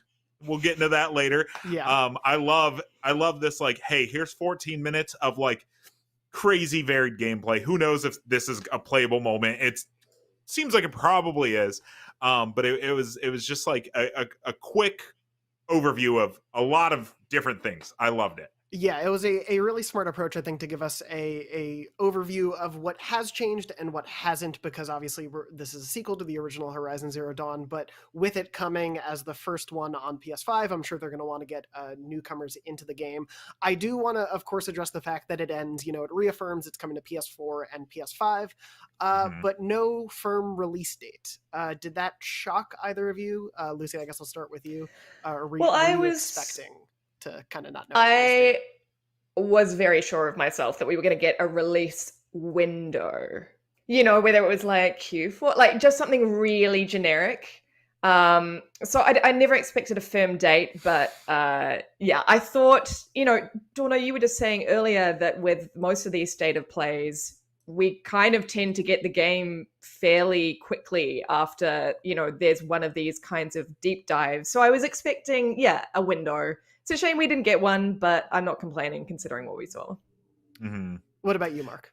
Yeah, I didn't expect. I would have been fine with a window. If I was expecting anything, it would be a window. I'm not surprised we didn't get anything at all. I definitely didn't think we'd be getting an actual release date. It's weird when they do these state of plays. Like, we have to remember that E3 is weeks away. It's coming up. It's almost here.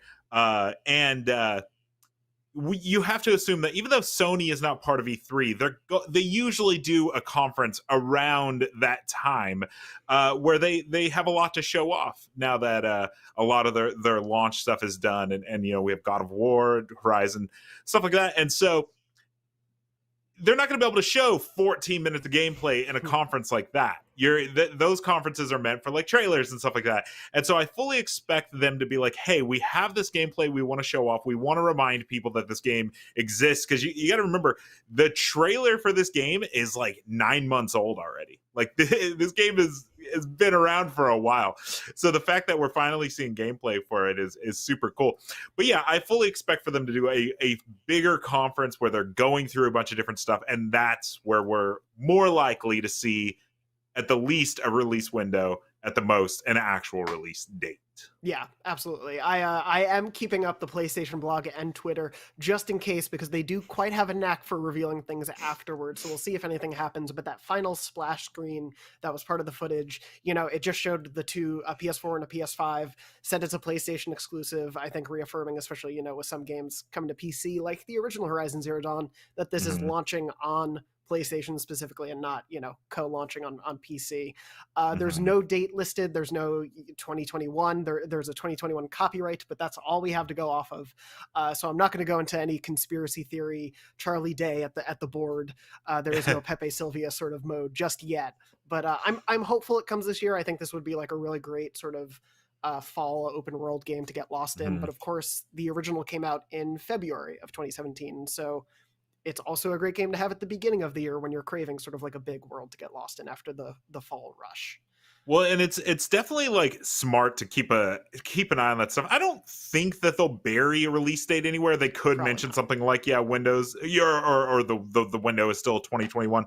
But I do remember the PlayStation showcase, the PlayStation 5 showcase. They show Spider-Man, they show Horizon, and then it was like the Japanese PlayStation blog was like, by the way, these are also PS4 games, and people are like, wait, what? We thought these were PS5 games. So it's definitely been this like trend of theirs to be like, oh, by the way, it is coming in 2021. Yeah, just didn't want to say it on our big show. I actually can bring in Guerrilla Games themselves did tweet, "Thanks for watching our gameplay reveal. We don't have an exact release date just yet, but development is on track and we'll have an update for you very soon. Thank you as always for your ongoing support." So that to me at least probably does mean still 2021 is the target, is what they're aiming for. But we will have to wait a little longer till we get info on that. I do want to, of course, jump into the actual gameplay we saw, as you both were mentioning. I think this was a really great slice of gameplay to give us a whole variety of different things to talk about. This felt like one of those big marquee sort of like PlayStation presentations I'm sort of used to at E3. And you know, just everyone getting to see that all that at once is really, really exciting. And the one thing I want to talk about, sort of go off your point, Lucy, was the environment and both traversal and this environmental detail. What was, I guess on the, you know, traversal side of it, what was really striking to you about what we were seeing from how Aloy is getting around this world? I mean, to me, you know, one of the things that I really dug was the verticality and the use of like high and low space. So the fact that, you know, she was climbing and then plunging into the water and going like right down into the water, but also the sort of the new means in which she can climb and move around these environments. The zip hook, I've just seen it, so I'm not sure what the official word for this is, but the hooking to you know, a ledge is really cool.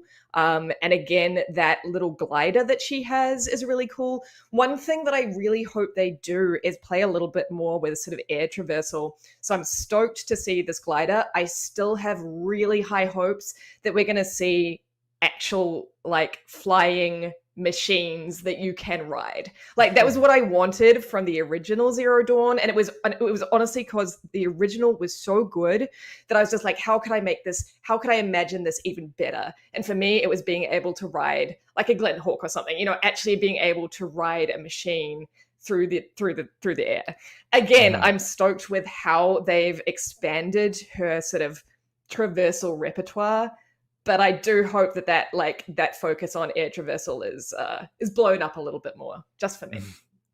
Yeah, I'm absolutely with you, and we're just about to go to a break in a little bit. So, Mark, we'll get to your thoughts about the traversal just in a little bit. But yeah, I'm very much there with you. I thought the addition of the glider, and we'll probably talk about this more after the break, of you know, the Horizon to Breath of the Wild comparisons that happened with the first game.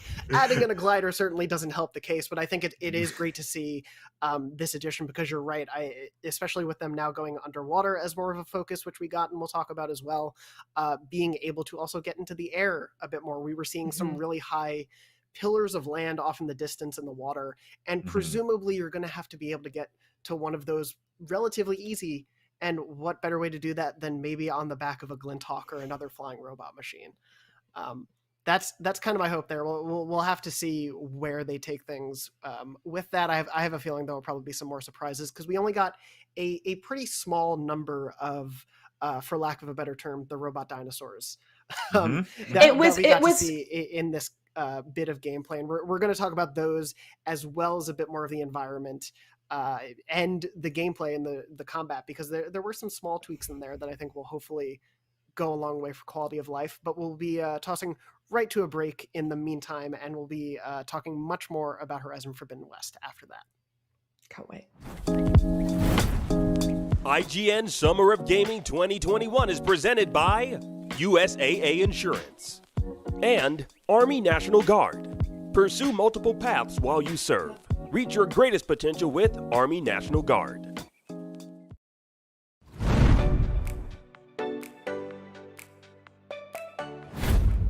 Not only is IGN the world's biggest media brand for games and entertainment, but we also have a team of some of the world's biggest fans of your favorite franchises.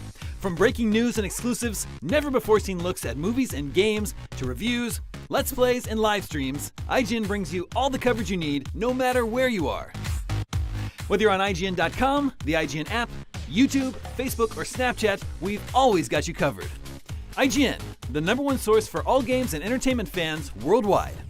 Everybody loves watching a speedrun of their favorite game, but what if you got a chance to peek into the mind of the developers behind those games as they watch their hard work get completely destroyed right in front of them? What is happening right now? That's exactly what happens on every episode of Devs React to Speedruns. We invite you to ride along with the developers as they watch, react, and enjoy some of the craziest gameplay by the most skilled speedrunners on the planet. Tune in every Saturday for a brand new episode.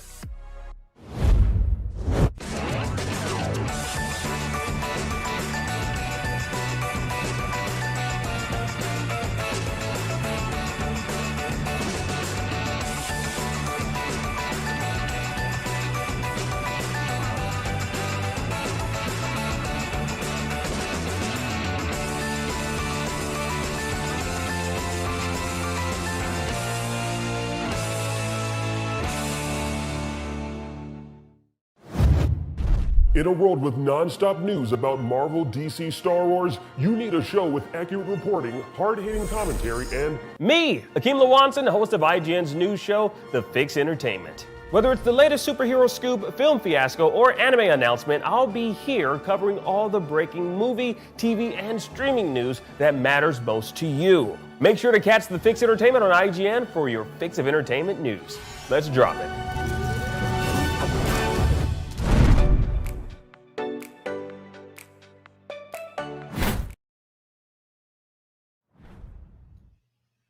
Welcome back to IGN's Horizon Forbidden West State of Play post show. I'm your host, Jonathan Dornbush, and this is all part of IGN's Summer of Gaming. And with me to talk about all of that awesome Horizon footage we just saw are my good pals, Lucy O'Brien and Mark Medina. Now, just before the break, we were talking a little bit about environmental detail. And Mark, I did want to get your thoughts on sort of your general impressions of the traversal and everything we saw. Yeah, so Lucy pretty much covered a lot of it. Where it seems like a lot of Horizon Zero Dawn is a very I don't want to say flat game, but because there's definitely some mountains and some hills and stuff like that. But it's a very wide game. There's nothing underwater. A lot of the climbing was very scripted, I guess you could say. Like you can only climb in very specific points. If there was like a structure, there was a reason to climb that structure. It wasn't just like, I want to climb it. It was like, you're climbing it because you want to get on top of a tall neck or something like that. And so the fact that you can use her focus to try to see, it's not necessarily free climbing. You're still seeing those like little yellow notches and it's showing you where you can. But it's like the fact that she was just surrounded by trees and you just see those notches everywhere. And she just like climbs up them and then dives into the water. Like that makes the game so much bigger, because it's like, even if the map were the same size, now there's an underwater map and now there's all these high up areas.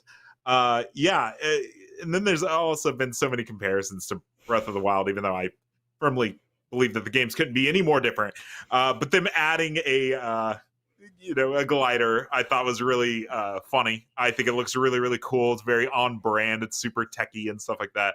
I think the traversal, I also, there's a little bit of parkour in there. You see her kind of like jump onto a branch and kind of like, hoist over it. And then the hook shot there. I think it looks really, really cool. I think it looks really, really fun. Yeah, overall, it feels much more fluid, which I think is probably the biggest mark against the original in terms of its traversal, the Breath of the Wild comparisons notwithstanding, of it could be a little bit stilted. And here it feels like there are more options to get around. It's quicker, it's smoother, and generally will be more useful both while you're exploring, but also in combat. And so I do want to talk a little bit about combat, because there's a lot that we saw here. We saw essentially two main fight sequences. One was with more human characters, and one was with humans riding on the back of a tremor tusk. I want to start with the human-only fight, which started out from a little bit of a stealth section. And Lucy, I want to start with you. I think for me, the human combat, like human to Aloy to other human combat, was one of the weaker parts of the first game. It was obviously always so much more fun to go head to head with a few different robots and figure out how best to attack them. This felt like they're trying to that they're directly addressing that here. What did you think of the human encounter that we saw? Yeah, I mean, it was very Last of Us-y, but we sort of have established that kind of style of gameplay is very Sony first party. You know what I mean? Like what we're seeing right now is classic Sony first party action adventure. It looks cool. I mean, again, I've never been super invested with the human to human stuff, just like you. But I like the stealth stuff. It's I like the fact that she now has this sort of, again, it was called something, and I completely missed the official name, but it's like a limit break, something akin to a limit break. The Valor Surge. The Valor Surge. Valor Surge, of course. That yeah, old I mean, chestnut. yeah, right. It looked fluid. I mean, you can see here, it looks fluid. It looks graceful.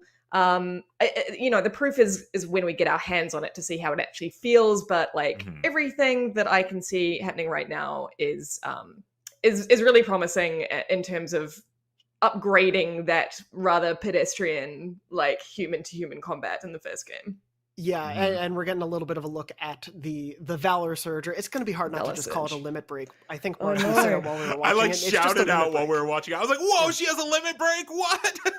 And that's just all it is. And it looks cool. Like, I'm all for those like flashy moments where they get to show off the detail in her weaponry and her costume and just everything in the environment. It's a really smart little touch. But yeah, Mark, I was curious about your thoughts on what we saw from that human encounter, because for me, I think in the first game, like bringing in the staff for hit always felt very slow and a bit removed from the rest of the combat. Here things look more like everything gels together. What did you think of the look of it? Yeah, so when we were watching the gameplay, I like yelled out loud. I was like, "Whoa, this is like Last of Us!" Like they're like having a conversation. I fully expect that eventually you'll be sneaking up on people and you'll hear like, "Hey, Rick, did you check those things?" And he's like, "Yeah, I got it." And then it's like you kill one of them, and they're like, "Oh no, my Richard's dead." Trying to make you care about these characters that you're just blindly murdering. But yeah, exactly what Lucy said. Whereas like or both of you actually, the combat in the first game, fighting a robot and fighting a human, the combat was designed around fighting the robots. So then you just use that move set against the humans, and so you're just trying to get headshots and you're like throwing traps and stuff at them, but it never felt like it was designed to actually fight other bandit camps. Where this definitely felt like fighting a robot versus fighting a human are drastically different. The camera moves in a lot tighter. She has a completely different move set. The Valor Surges look incredible. I can't wait to see what more she has in her arsenal. But yeah, I think my favorite part of the human fight was when she got on that dude's chest and kicks off of it, and it goes into slow motion. And then while she's in the air, she's like pelting him with arrows. I actually do 100% believe that stuff like that is in the game. It looks very cinematic, but a lot of the moves you did in the first game looked very cinematic. And so, yeah, I love that fighting humans is going to be different this time around than fighting robots. She seems to have a move set tailored towards human encounters. Yeah, I think you hit the nail on the head there. Basically, it feels more designed for that. I think you're absolutely right. And it feels more purposeful with what we're seeing here. And obviously, this is just a small slice. We might end up fighting a bunch of raiders, and it is just pelting them for headshots and hoping it works out. But I liked the mix of that juxtaposed with the massive Tremor Tusk fight, which felt a little bit more classic Horizon, for sure, but just amped up in a way that really excites me. For me, at least, the things that stuck out were just the sheer number of switching that had to happen to really take on what was essentially a robot enemy with humans atop it, and the layers of that, as well as sort of the destructibility of the environment around it. Lucy, what stuck out to you from that Tremor Tusk battle? Well, I mean, I do want to say I'm going to have a little whine here, just because I really like the look of the Tremor Tusk. And the thing is, we knew that the Tremor Tusk was coming because it was revealed in the launch, not the launch trailer, the reveal trailer. And I kind of wanted something a little bit bigger in scale, because that for me is what like makes the Horizon Zero Dawn experience, is like this tiny little Aloy going up against this huge, skyscraper sized thing. But with all that said, I thought the combat here looked wonderfully varied. I loved the use of the spike thrower and the gravity well and the goo shot Yeah, was the like goo grenade. that was the one that we were just saying, like, I love the goo grenade. I mean, you know, they've really, like, they've clearly paid a lot of attention to mixing up new ways in which to take down these machines, which they kind of had to do, right? Like, if it was just the same arsenal that she had in the first game, like, we're all very used to that, and obviously these machines are designed a little differently this time around. And I really like the fact that it was like the same as traversal. It just looks like she has more in which, you know, more to utilize this time around. And I thought it on top of that, it completely promised that same kind of like breathless combat encounter with a massive machine that just, you know, that adrenaline heart pumping fight that you can have in this game. And I think it looks great. Mm-hmm. Yeah, there's a lot going on there, and for me, it was the exciting combination of getting to see Aloy basically trying to run away and get some, you know, relief for a second. I really liked that balance of it. I'm totally with you. I hope with this new arsenal, or, you know, the new arsenal matches the new enemies we're going to have to fight, because we're seeing a lot of different robot enemies, and we'll get into those in a little bit. But yeah, Mark, just briefly, how was the combat for you? Yeah, so like this fight is kind of like your classic Horizon. It's kind of like your classic Horizon fight where it's like you start and this monster is huge and he's intimidating and he seems to have all the advantages in the world. And then as you can see here, like this is, you know, talking about the B-roll you're seeing on screen, this is a drastically different Trimmertusk than you saw a minute ago. Like he's losing. He's got his like little basket thing knocked off of his head. You know, you're stripping away his armor parts, and it's just that classic Horizon where you start to feel bad because it's just like they come at you and they have all these guns and they have all these armor, and you just very slowly, like kind of Monster Hunter style, you just like pick them apart and blow their pieces off of them, and so you can see here at the end, it's kind of like this like desperation where it's like it's trying to like do anything it can to stop this little redheaded creature from like blowing its bits off, and it loses. So it's kind of like that classic, like you start to feel bad for the robots at the end there. It's a little bit of the Shadow of the Colossus vibe of like, I don't feel good about what I'm doing right now. Why? Yeah. But also it looks really cool, so I'm gonna keep, you know, attacking. Yeah. But yeah, you mentioned the sort of the takedown of the human mount and their sort of like their basket that they were in. I loved the effect of all of that happening. Like, to me, that feels like one of the most new gen, like PS5 capable things, to be able to see all of that collapsing while the fight's going on. We all like audibly gasp when it leans forward and you just see that all come out. I was like, whoa, like that's so cool looking.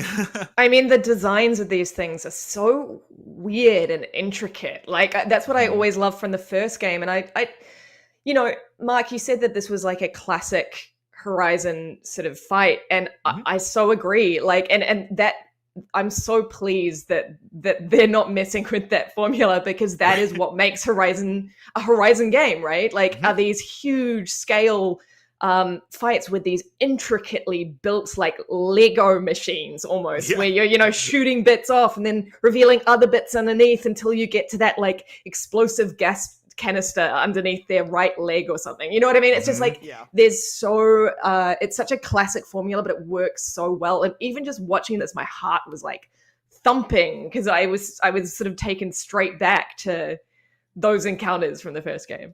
Yeah, it's definitely a great sort of, as you were saying, classic Horizon style combat, and I really can't wait to see. This is only the first big enemy that we're seeing, so I can't wait to see what the other enemies look like. And we're going to be talking about all of the enemies that we did see, all of the wonderful robot dinosaurs, and much more in just a little bit. But for now, we'll have to take a short break. So in the meantime, why don't you go around your house and count how many broken mugs you can find, because that was a thing you did in the first game when you were also trying to save the world. That very important thing you were doing. So you should go do that right now, and we'll be right back right after this break. IGN Summer of Gaming 2021 is presented by Army National Guard. Pursue multiple paths while you serve. Reach your greatest potential with Army National Guard. And USAA Insurance.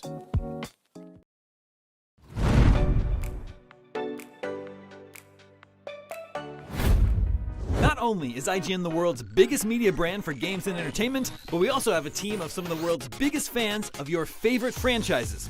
From breaking news and exclusives, never-before-seen looks at movies and games, to reviews, Let's Plays, and live streams, IGN brings you all the coverage you need, no matter where you are. Whether you're on IGN.com, the IGN app, YouTube, Facebook, or Snapchat, we've always got you covered. IGN, the #1 source for all games and entertainment fans worldwide. In a world with non-stop news about Marvel, DC, Star Wars, you need a show with accurate reporting, hard-hitting commentary, and... Me, Akeem Lawanson, host of IGN's news show, The Fix Entertainment. Whether it's the latest superhero scoop, film fiasco, or anime announcement, I'll be here covering all the breaking movie, TV, and streaming news that matters most to you. Make sure to catch The Fix Entertainment on IGN for your fix of entertainment news. Let's drop it. If you're not following IGN on social media, what are you waiting for? We're constantly updating our feeds to bring you the latest news, gameplay, custom original content, the best user-generated videos and art, memes, and a whole lot more. Be part of the conversation throughout the year. Follow IGN on Instagram, Twitter, Facebook, TikTok, and Snapchat.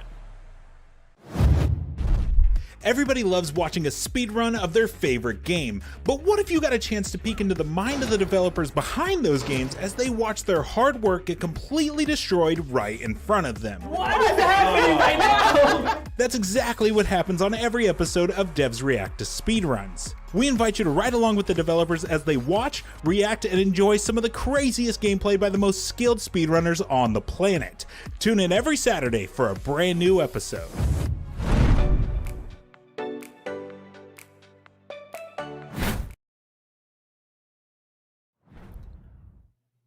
Welcome back to IGN Summer of Gaming and a special post-show of Podcast Beyond after the Horizon Forbidden West State of Play from PlayStation, and I'm joined by my wonderful friends Mark Medina and Lucy O'Brien to talk about everything we saw.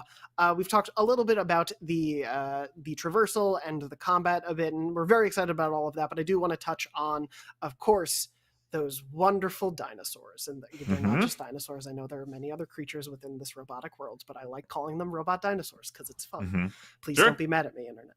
I really love the design of some of the ones that we've seen here. The Claw Strider is for some of the B-roll that we have up right now, being ridden by some of the raiders. The Tremor Tusk battle we were talking about a little bit earlier. Lucy, what did you think of the design of the new creatures that we saw? Yeah, I mean, yes, robot dinosaurs is reductive, but dinosaurs were clearly the inspiration for the Claw Striders. I love how they are basically extremely armored velociraptors with chainsaw teeth. I mean, that's fairly terrifying. Again, their moveset is really fluid, just like a velociraptor has typically been portrayed in cinema. And I thought that particular encounter was when she was running from them was really quite terrifying, particularly because they sort of swarm on her en masse. And I can imagine being chased and overwhelmed by a group of those is going to be a real challenge. And obviously getting to higher ground or diving underwater is going to have to be a sort of choice you make. In the original Horizon Zero Dawn, I remember stumbling across an area with machines that were way too advanced for where I was, level-wise. And I can imagine being swarmed by a group of those potentially in the early game will be quite terrifying. So I loved their design. I loved the big, what are we calling him? I want to call him the big tusk. The big Tremor Tusk, our big elephant friend. And again, I love that they pull from, the animal kingdom and dinosaurs as well. And I loved he was dangerous, but he looked like a big old elephant. Just a big old elephant with bits on him, Exactly. But again, the size and the fact that he has so much sort of armory was clearly really cool. And yeah, I mean, again, it felt like we were just getting a tease of what they've cooked up for the second game, because the machines have always been the calling card, right? Yeah. Absolutely. Yep. And you were saying in the last section of how, like, you know, all their Lego pieces, and I really feel like I would spend too much money on Lego sets of all of these if they made those official. I think I've seen some like fan mock-ups, but man, if you sold that as a line PlayStation, you have my probably hundreds of dollars, because Lego is very expensive. But Mark, I did want to hear from you on the design of these. We saw a few, a little bit, you know, in the underwater section. I believe they were called burrowers, but we didn't get a great look at them. But Claw Strider and Termitus definitely took the spotlight. But what did you think of them, especially, you know, with the ensemble we already have? Yeah, so we saw some new ones. We saw some familiar ones. When you look at something like the Claw Strider and stuff like that, it's very reminiscent of the first game. The Trimmer tusks, yeah, those things look terrifying. I do expect that we'll see more like the alligators were in the first game. So I assume we'll start seeing more, like maybe we'll see Thunderjaws, and we've already seen some of the bird robots. I don't know what they're called. But I also want to mention, like, of the robots we saw in this gameplay demo, we didn't see a lot that they've shown already. Like the little crab guys that were on the beach in the first reveal trailer, you know, 9 months ago, or the shell snappers, the big turtle guys. Like, there's still so many that we ended up not seeing. That's what I'm really excited for. Is we've now gotten a glimpse of like all these CGI, like kind of crustacean kind of creatures, and now we're seeing some in the actual gameplay itself. But what Lucy mentioned earlier was you would walk into an area and you'd be like, "Whoa, this is way too hard for me. These monsters are way too big," and that's kind of what I'm excited for. I'm excited what I'm seeing on screen, but I'm also very excited for what they're not showing us yet. Because, you know, Horizon had these areas, Zero Dawn had these areas that, you know, that area was meant to house this specific creature, you know, creatures that would go, you know, bury into the earth and stuff like that. And so, like, that's what I want to see, is to go into this area and you're like, oh, this is like a mini boss, and this is meant to be, you know, this area is tailored around this one creature. I also want to see more of how the humans interact with the different robots. Like, we saw humans riding the Striders, and we also saw humans riding the big Trimmer tusks. And so it's like, I'm interested to see how other creatures in the game are retrofitted for humans to be able to, and tribes to be able to ride them. Yeah, that felt like a very telling moment, and especially when Aloy calls out the fact that the Raiders are on the Claw Striders and what that means. And I really, as Lucy was saying earlier, or I think we may have all been saying it, but like, I really hope we see someone on a flying robot at some point in footage. But I do want to talk about, you know, you were discussing sort of the idea of like in the original, things felt pretty.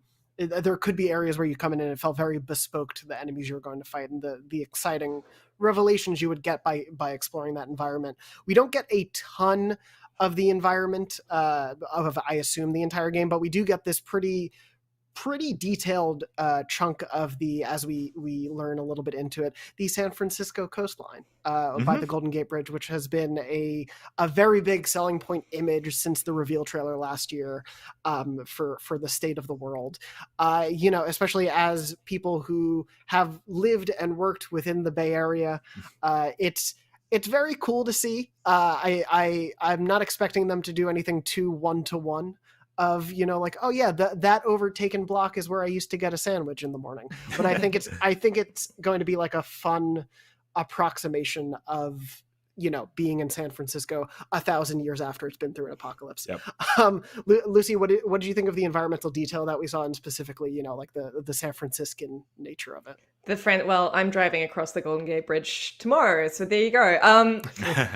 Yeah, I mean, I think it looks stunning. I think that they can do a lot with just a series of iconic landmarks. You know, if you just have, like, if you see the bridge, or you have a sunken Palace of Fine Arts, like, it's going to make me sort of giddy, because this is a city that I know and love. But, you know, elsewhere, I just think that this whole area is stunning. And, you know, a lot of it is like, this is how beautiful it looks in a sort of minute-to-minute, like, traversal. But also just the promise of those larger structures in the background.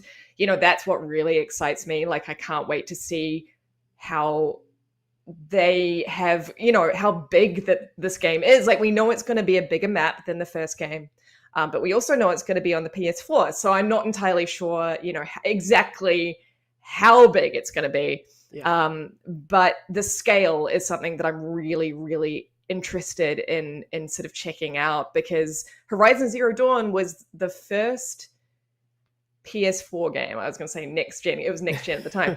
PS4 game that sort of really made me go, oh, this is what the PS4 can do, right? Mm-hmm. Like, for me personally, I know others might have had a different experience, but it was like, this is what the PS4 can do. And I do kind of want a little bit of that for the PS5 with Horizon Zero Dawn. Again, I know it's being retrofitted. Cross-gen. Sorry, cross-gen. But I do want to see how far they push the sense of scale, because that is what Horizon Zero Dawn, Horizon Forbidden West is all about. Yeah, I'm totally there with you. I can't wait to go watch this presentation after we record this in 4K the way it's meant to. That's always the funny thing about these state of plays, is like, you watch it and then you go actually watch how it's supposed to look, because it very clearly is a beautiful world. And I think like the rich detail of the more like tropical foliage that we're getting blended with the concrete man-made structures is a really nice detail that we didn't get. We got in certain pockets of the world in Horizon Zero Dawn, and I'm curious how much it's prevalent in Forbidden West, of how much we'll see this like nature retaking the land that man took from it. Mark, what did you think of this little pocket of the environment that we got to see? Yeah, so it was really funny when it was starting, and she's giving that guy some water and stuff like that, and you're in a cutscene, and she's like, okay, I'm gonna go find Erend, and the camera starts to move, and all of us at the same time we're like, oh, here, it's time for that like classic Sony moment, and sure enough, like the graphics don't change, nothing changes, but the camera just swoops behind Aloy, and she just starts running, and you're like, yeah, we're in engine here. This game is gorgeous. And something about Horizon Zero Dawn is every time you stopped moving and you like pause the game, like it looked like a painting. And we got 5 hours of a countdown timer that was showing slow pans of the world leading up to this gameplay reveal. And it was like there wasn't a moment that I didn't look over, because I had it running the entire 5 hours, that I wasn't like, wow, I cannot wait to be there. Yeah, as far as the San Francisco part, I think it's always fun for people like us who live in San Francisco or have lived in San Francisco, that it's kind of like that Watch Dogs 2 moment where you're like, oh, I can't wait to explore places that I recognize. I'm going to go find the sunken IGN office. I think this one's going to be a little different, only because, a lot of this is underwater. The arts building and all that stuff, that was all like already sunken, and so you could see like tiny little islands that people were theorizing that those aren't actually islands, they're the top of skyscrapers and stuff like that. So I don't think it's going to be as recognizable as something like Watch Dogs 2, where you're like, oh wow, like there's the painted ladies. I don't think you're going to see stuff like that, but I do think that there are going to be definitely some moments, especially seeing the Golden Gate Bridge. Anyone who's seen it in real life knows that it's like it is really a sight to behold. So to see it in the game, and she's fighting the Trimmer Tusk, and you just see those giant arches in the background, I think is really, really cool. As far as detail goes, they've said many times that this game is built for PlayStation 5 and then brought down to work on PS4. Obviously, there's still things that they're going to have to do to make it where it is able to run on that console. But I don't remember hearing anybody complain about Miles Morales on PS4. Like for all like from what people have said, is that the game is still absolutely gorgeous. You can see this gameplay's running at 1080-30. I don't know if that was because of the stream, or if it's likely to have a performance mode versus a frame rate mode. I bet it will. But this game, it looks like a game that I'm willing to sacrifice the frame rates and run at 30 so I can get the full HDR 4K resolution. Because man, this game just everything about it looks absolutely incredible. Yeah, I think the thing that really excites me about what we're seeing from this footage too is the color palette of it, like the brightness of the reds and the blues, and there was Some of that definitely in Horizon, but you also would get a lot of darker areas and a lot of white because of the snow. And so I like what this seaside setting, bayside setting can bring to it, because there is just, as you were saying, Mark, it can look like a painting. Horizon can look just like you stop and you're looking at a painting, and it's beautiful. And I can't wait to see what they're able to accomplish with Horizon Forbidden West, especially on PS5, but hopefully on PS4 as well. And you're like in this jungle, and it's like crazy, that snap when she goes from the jungle to underwater, and you're like, whoa, I'm like in a watercoloring painting now. It's a sight to behold. It's gorgeous, and we'll have a little bit more to talk about with Horizon Forbidden West and some other PlayStation news. But unfortunately, we're going to have to take a quick break, but don't worry, it's a very quick break. We'll be faster. Then you could fast travel in Horizon Zero Dawn, and I'm mostly saying that because it kind of took a little long to actually fast travel in that game. It was slow. It took a long time. Anyway, we'll be back soon. Please stick around. IGN Summer of Gaming 2021 is presented by USAA Insurance and Army National Guard. Pursue multiple paths while you serve. Reach your greatest potential with Army National Guard.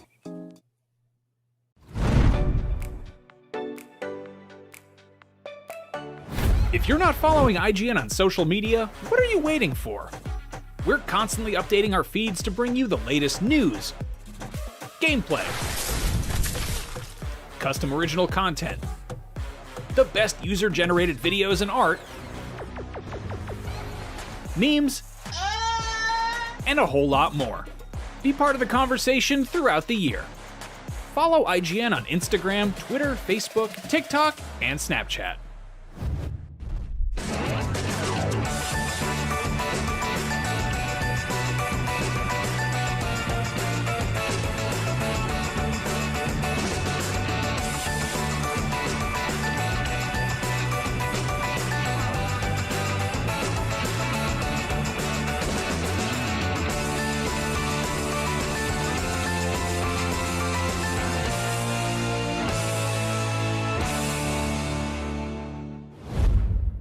World with non-stop news about Marvel, DC, Star Wars, you need a show with accurate reporting, hard-hitting commentary, and me, Akeem Lawanson, host of IGN's news show, The Fix Entertainment. Whether it's the latest superhero scoop, film fiasco, or anime announcement, I'll be here covering all the breaking movie, TV, and streaming news that matters most to you. Make sure to catch The Fix Entertainment on IGN for your fix of entertainment news. Let's drop it.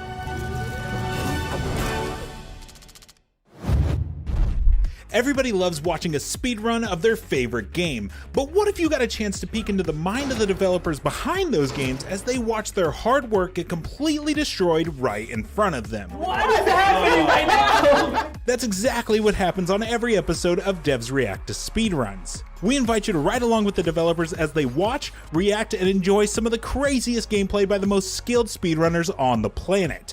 Tune in every Saturday for a brand new episode.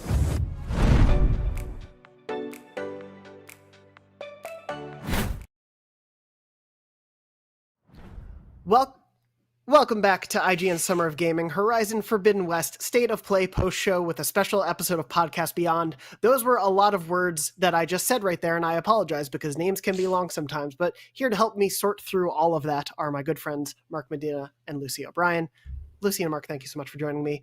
We've been talking a lot about Horizon Forbidden West's environment, the combat, the robot dinosaurs, and a lot more. Obviously, I'll just say briefly, of course, we're not really touching on story because there wasn't a lot of story there, and I have a feeling they're going to save a lot of the big reveals for how this plays into the overarching lore for when we play the full game. I will say it's definitely worth noting, of course, Erend of the Oseram tribe, I believe, shows up in a little bit of that gameplay, but for now, the rest of the story remains a mystery. What doesn't remain a mystery is some comments from all of you out there. As the stream was going on, one of our wonderful producers noted that, in fact, much of the YouTube chat is asking for a shark robot machine to fight, and the snap maws were already pretty terrifying for me.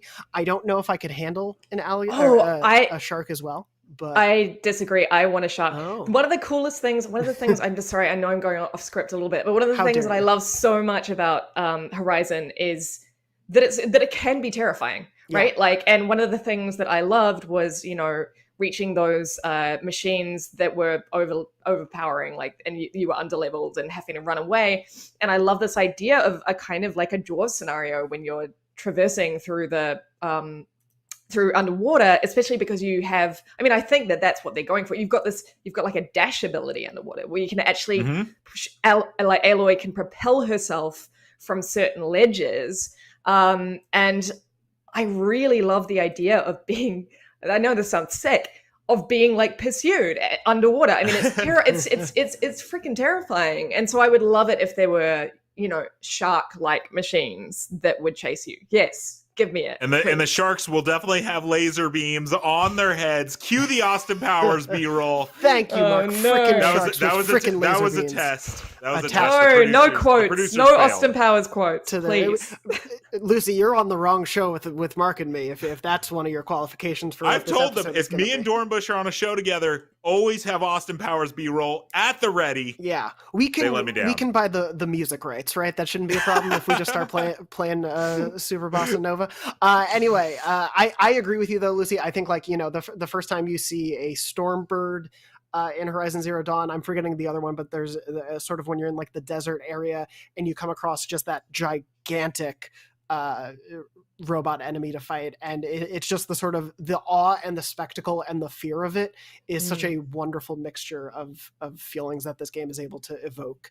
And you're right, I don't want the shark because sharks scare me, but I also do want the shark because, as you were just saying, like a Jaws moment against a giant robot shark would be so cool as like a mini boss encounter here. We were seeing some other comments. Former, of course, Podcast Beyond member, and now Sony Santa Monica writer. So obviously she's spilling all the secrets about Horizon. But Alana Pierce did mention, "Well, I am absolutely blown away by how Horizon Forbidden West looks graphically and aesthetically. Those gameplay updates are killer. The melee verticality and traversal options are just chef's kiss. Very excited. Thank you, Gorilla." And yeah, I think that'll be a lot of the stuff that the quality of life while playing the game that I'm really looking forward to, that like once you're 10 hours in, it will be hard to think that Horizon Zero Dawn didn't have those moves. I think it's going to be something this will probably achieve pretty easily. That's something that was kind of bouncing around in my mind, is like, I fully expected the game to be gorgeous. We'd already seen the trailer. We know that Zero Dawn was gorgeous. I think what jumped out to me the most was, the really cool, you know, the limit break and the little the parasail and all that stuff, and this parkour you're seeing on screen. Like, that's the kind of stuff that I'm like, yeah, the game was going to be gorgeous. That's fine, but damn, does it look fun to play? Yeah, and that's definitely going to be an important upgrade, because I think they've shown they can nail the beautiful world, but to really solidify the great foundation they built with the first game in Forbidden West, I think is going to be really exciting. Another comment from me just said, unlikely, but I'd love if they scrapped the open world and just had large levels like the one shown with a bunch of stuff. They did a curse that I can't say, packed into each one: beach levels, snowy mountains, volcanic lands, etc. And my only thought is, I feel like the first game sort of did that. It was an open world, yes, but it kind of felt almost like Mario-esque, and like, oh, I'm going to the snowy region, oh, here's the desert, oh, here's the city in the middle of it all. I feel like we're going to get a little bit of that here. I don't know. I mean, I have to disagree with me. I'm sorry. It's a great, suggestion. But for me, I'm what, again, and I keep coming back to this, I know I'm beating the drum, but like, I do love the idea of just stumbling across something that you're not meant to. I mean, but you are meant to. That's all part of the experience, right? It's all part of like, okay, this is not something, I have not been guided to this area. This is something that I have stumbled upon, right? And that is so much part of the thrill of this world, is that you feel like you were just sort of put into it. Like, it wasn't designed around you. And all the best game world building makes you feel like that it was not designed around you. You just happened to be there. And that's what I love so much about the open world nature of Horizon. Yeah, to me, Horizon is meant to be open world. When you get those moments with Last of Us and Uncharted, and you're like, yeah, these are very like scripted, very beautiful, dense areas. That's not really what I would want Horizon to be. I like Horizon's big open worlds that you can kind of go wherever you want. You can, we talked about it earlier, kind of stumble upon an area where you're like, whoa, I'm not supposed to be here yet, and kind of stuff like that. But I do think they keep the biomes fresh enough where it's like you're in snow, you're in desert. Right. The first trailer showed a ton. This is like a jungly beach area. But even also in the countdown leading up, we saw snow areas, we saw a desert area, we saw, familiar looking kind of Zero Dawn areas. So it's like, I think there's going to be enough of a variation there for people. Yeah, and I'm certainly interested to see what they do with San Francisco proper and what parts of the city remain and what don't, and how you can play around in there. That was something that Last of Us, obviously a much sooner apocalypse, but did very well with the Pacific Northwest. So I'm curious to see what they do with that sort of topography and all that. But we'll largely leave, I think, our Horizon Forbidden West thoughts there. Obviously, we didn't get a release date. This is our first look at gameplay, so we'll have probably plenty more to discuss about Horizon in the months to come. I hope not too many months, because I really, really want to play this game. It looked awesome, and I'm very excited about what we saw. But as this is an episode of Podcast Beyond, do want to bring in just a little bit of other PlayStation news that dropped this week that thankfully dropped before we recorded the show, which is, of course, the fact that we'll be getting new PlayStation Plus games next week. The PS Plus games I accidentally wrote down for July because I don't know what month it is. But for June, the 3 games that we'll be getting as part of PlayStation Plus are Operation Tango, which will be a brand new for PlayStation online cooperative game. Star Wars Squadrons, the previously released, Star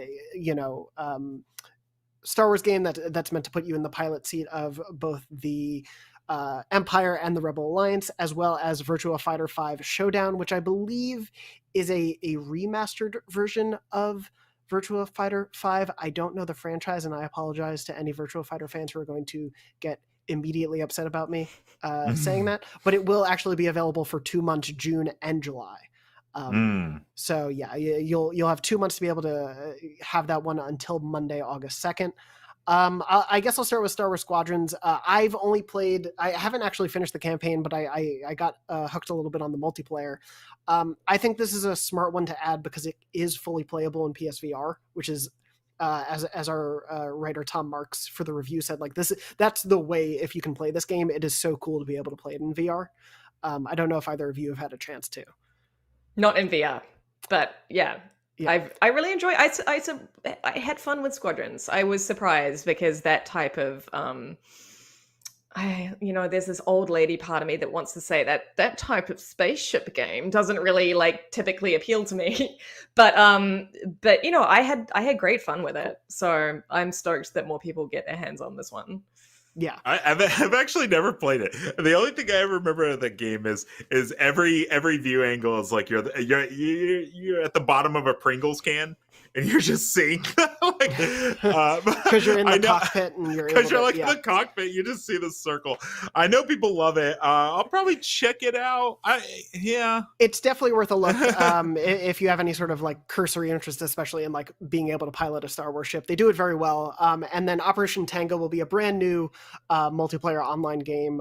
It's asymmetrical challenges, essentially where one of you is a hacker and another of you is a spy, and you're working together.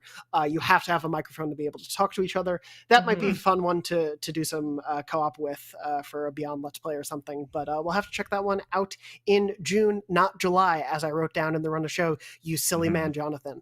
But that's going to pretty much wrap us up for this episode. Mark and Lucy, thank you so much for joining me. People can find you both on Twitter. Lucy, you're at Luce O'Brien, and Mark, you're at Mark Medina. There it is, at right Mark there. _ Medina, excuse me. Yep. There's the space. And of course, I'm at JM Dornbush. Normally you can find myself, Lucy, and occasionally our guest star Mark, who was recently on to talk about Returnal as well, as Brian Altano and Max Scoville on Podcast Beyond every Wednesday, normally at 3 p.m. Pacific on IGN, on YouTube, and your favorite podcast services around the world. But that's otherwise going to pretty much wrap us up for our Horizon Forbidden West State of Play post-show as part of Podcast Beyond. It's a very long title, but I appreciate you all being here. And even though this show's over, IGN's Summer of Gaming is really just getting started. So much has happened today, but we're just getting started. All summer long, IGN will be bringing you tons of gaming news, exclusive reveals, and so much more. So please join us tomorrow for our coverage of Sony's State of Play. Why does it say that here? You should know that. But please continue to join us on June 10th for the Summer Game Fest Kickoff Live, June 11th for the IGN Expo, June 12th through 15th for E3, and of course, August 25th through 27th, a little further out, will be Gamescom, but there will be plenty more happening in between. A little thing called E3 is back, and we'll be back there this year and covering every press conference and breaking down some of the biggest news in the industry. IGN Summer of Gaming is here for you all summer long. So catch us please on IGN, YouTube, your smart TVs, pretty much anywhere you can think of. So thank you all so much for watching, and we'll see you all soon right here on IGN.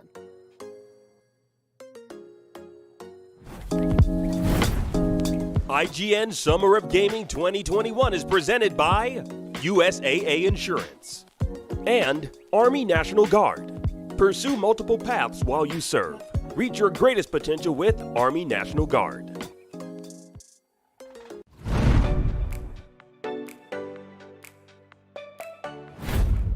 Not only is IGN the world's biggest media brand for games and entertainment, but we also have a team of some of the world's biggest fans of your favorite franchises. From breaking news and exclusives, never-before-seen looks at movies and games, to reviews, let's plays, and live streams, IGN brings you all the coverage you need, no matter where you are. Whether you're on IGN.com, the IGN app, YouTube, Facebook, or Snapchat, we've always got you covered. IGN, the #1 source for all games and entertainment fans worldwide. Everybody loves watching a speedrun of their favorite game, but what if you got a chance to peek into the mind of the developers behind those games as they watch their hard work get completely destroyed right in front of them? What is happening right now? That's exactly what happens on every episode of Devs React to Speedruns. We invite you to ride along with the developers as they watch, react, and enjoy some of the craziest gameplay by the most skilled speedrunners on the planet. Tune in every Saturday for a brand new episode.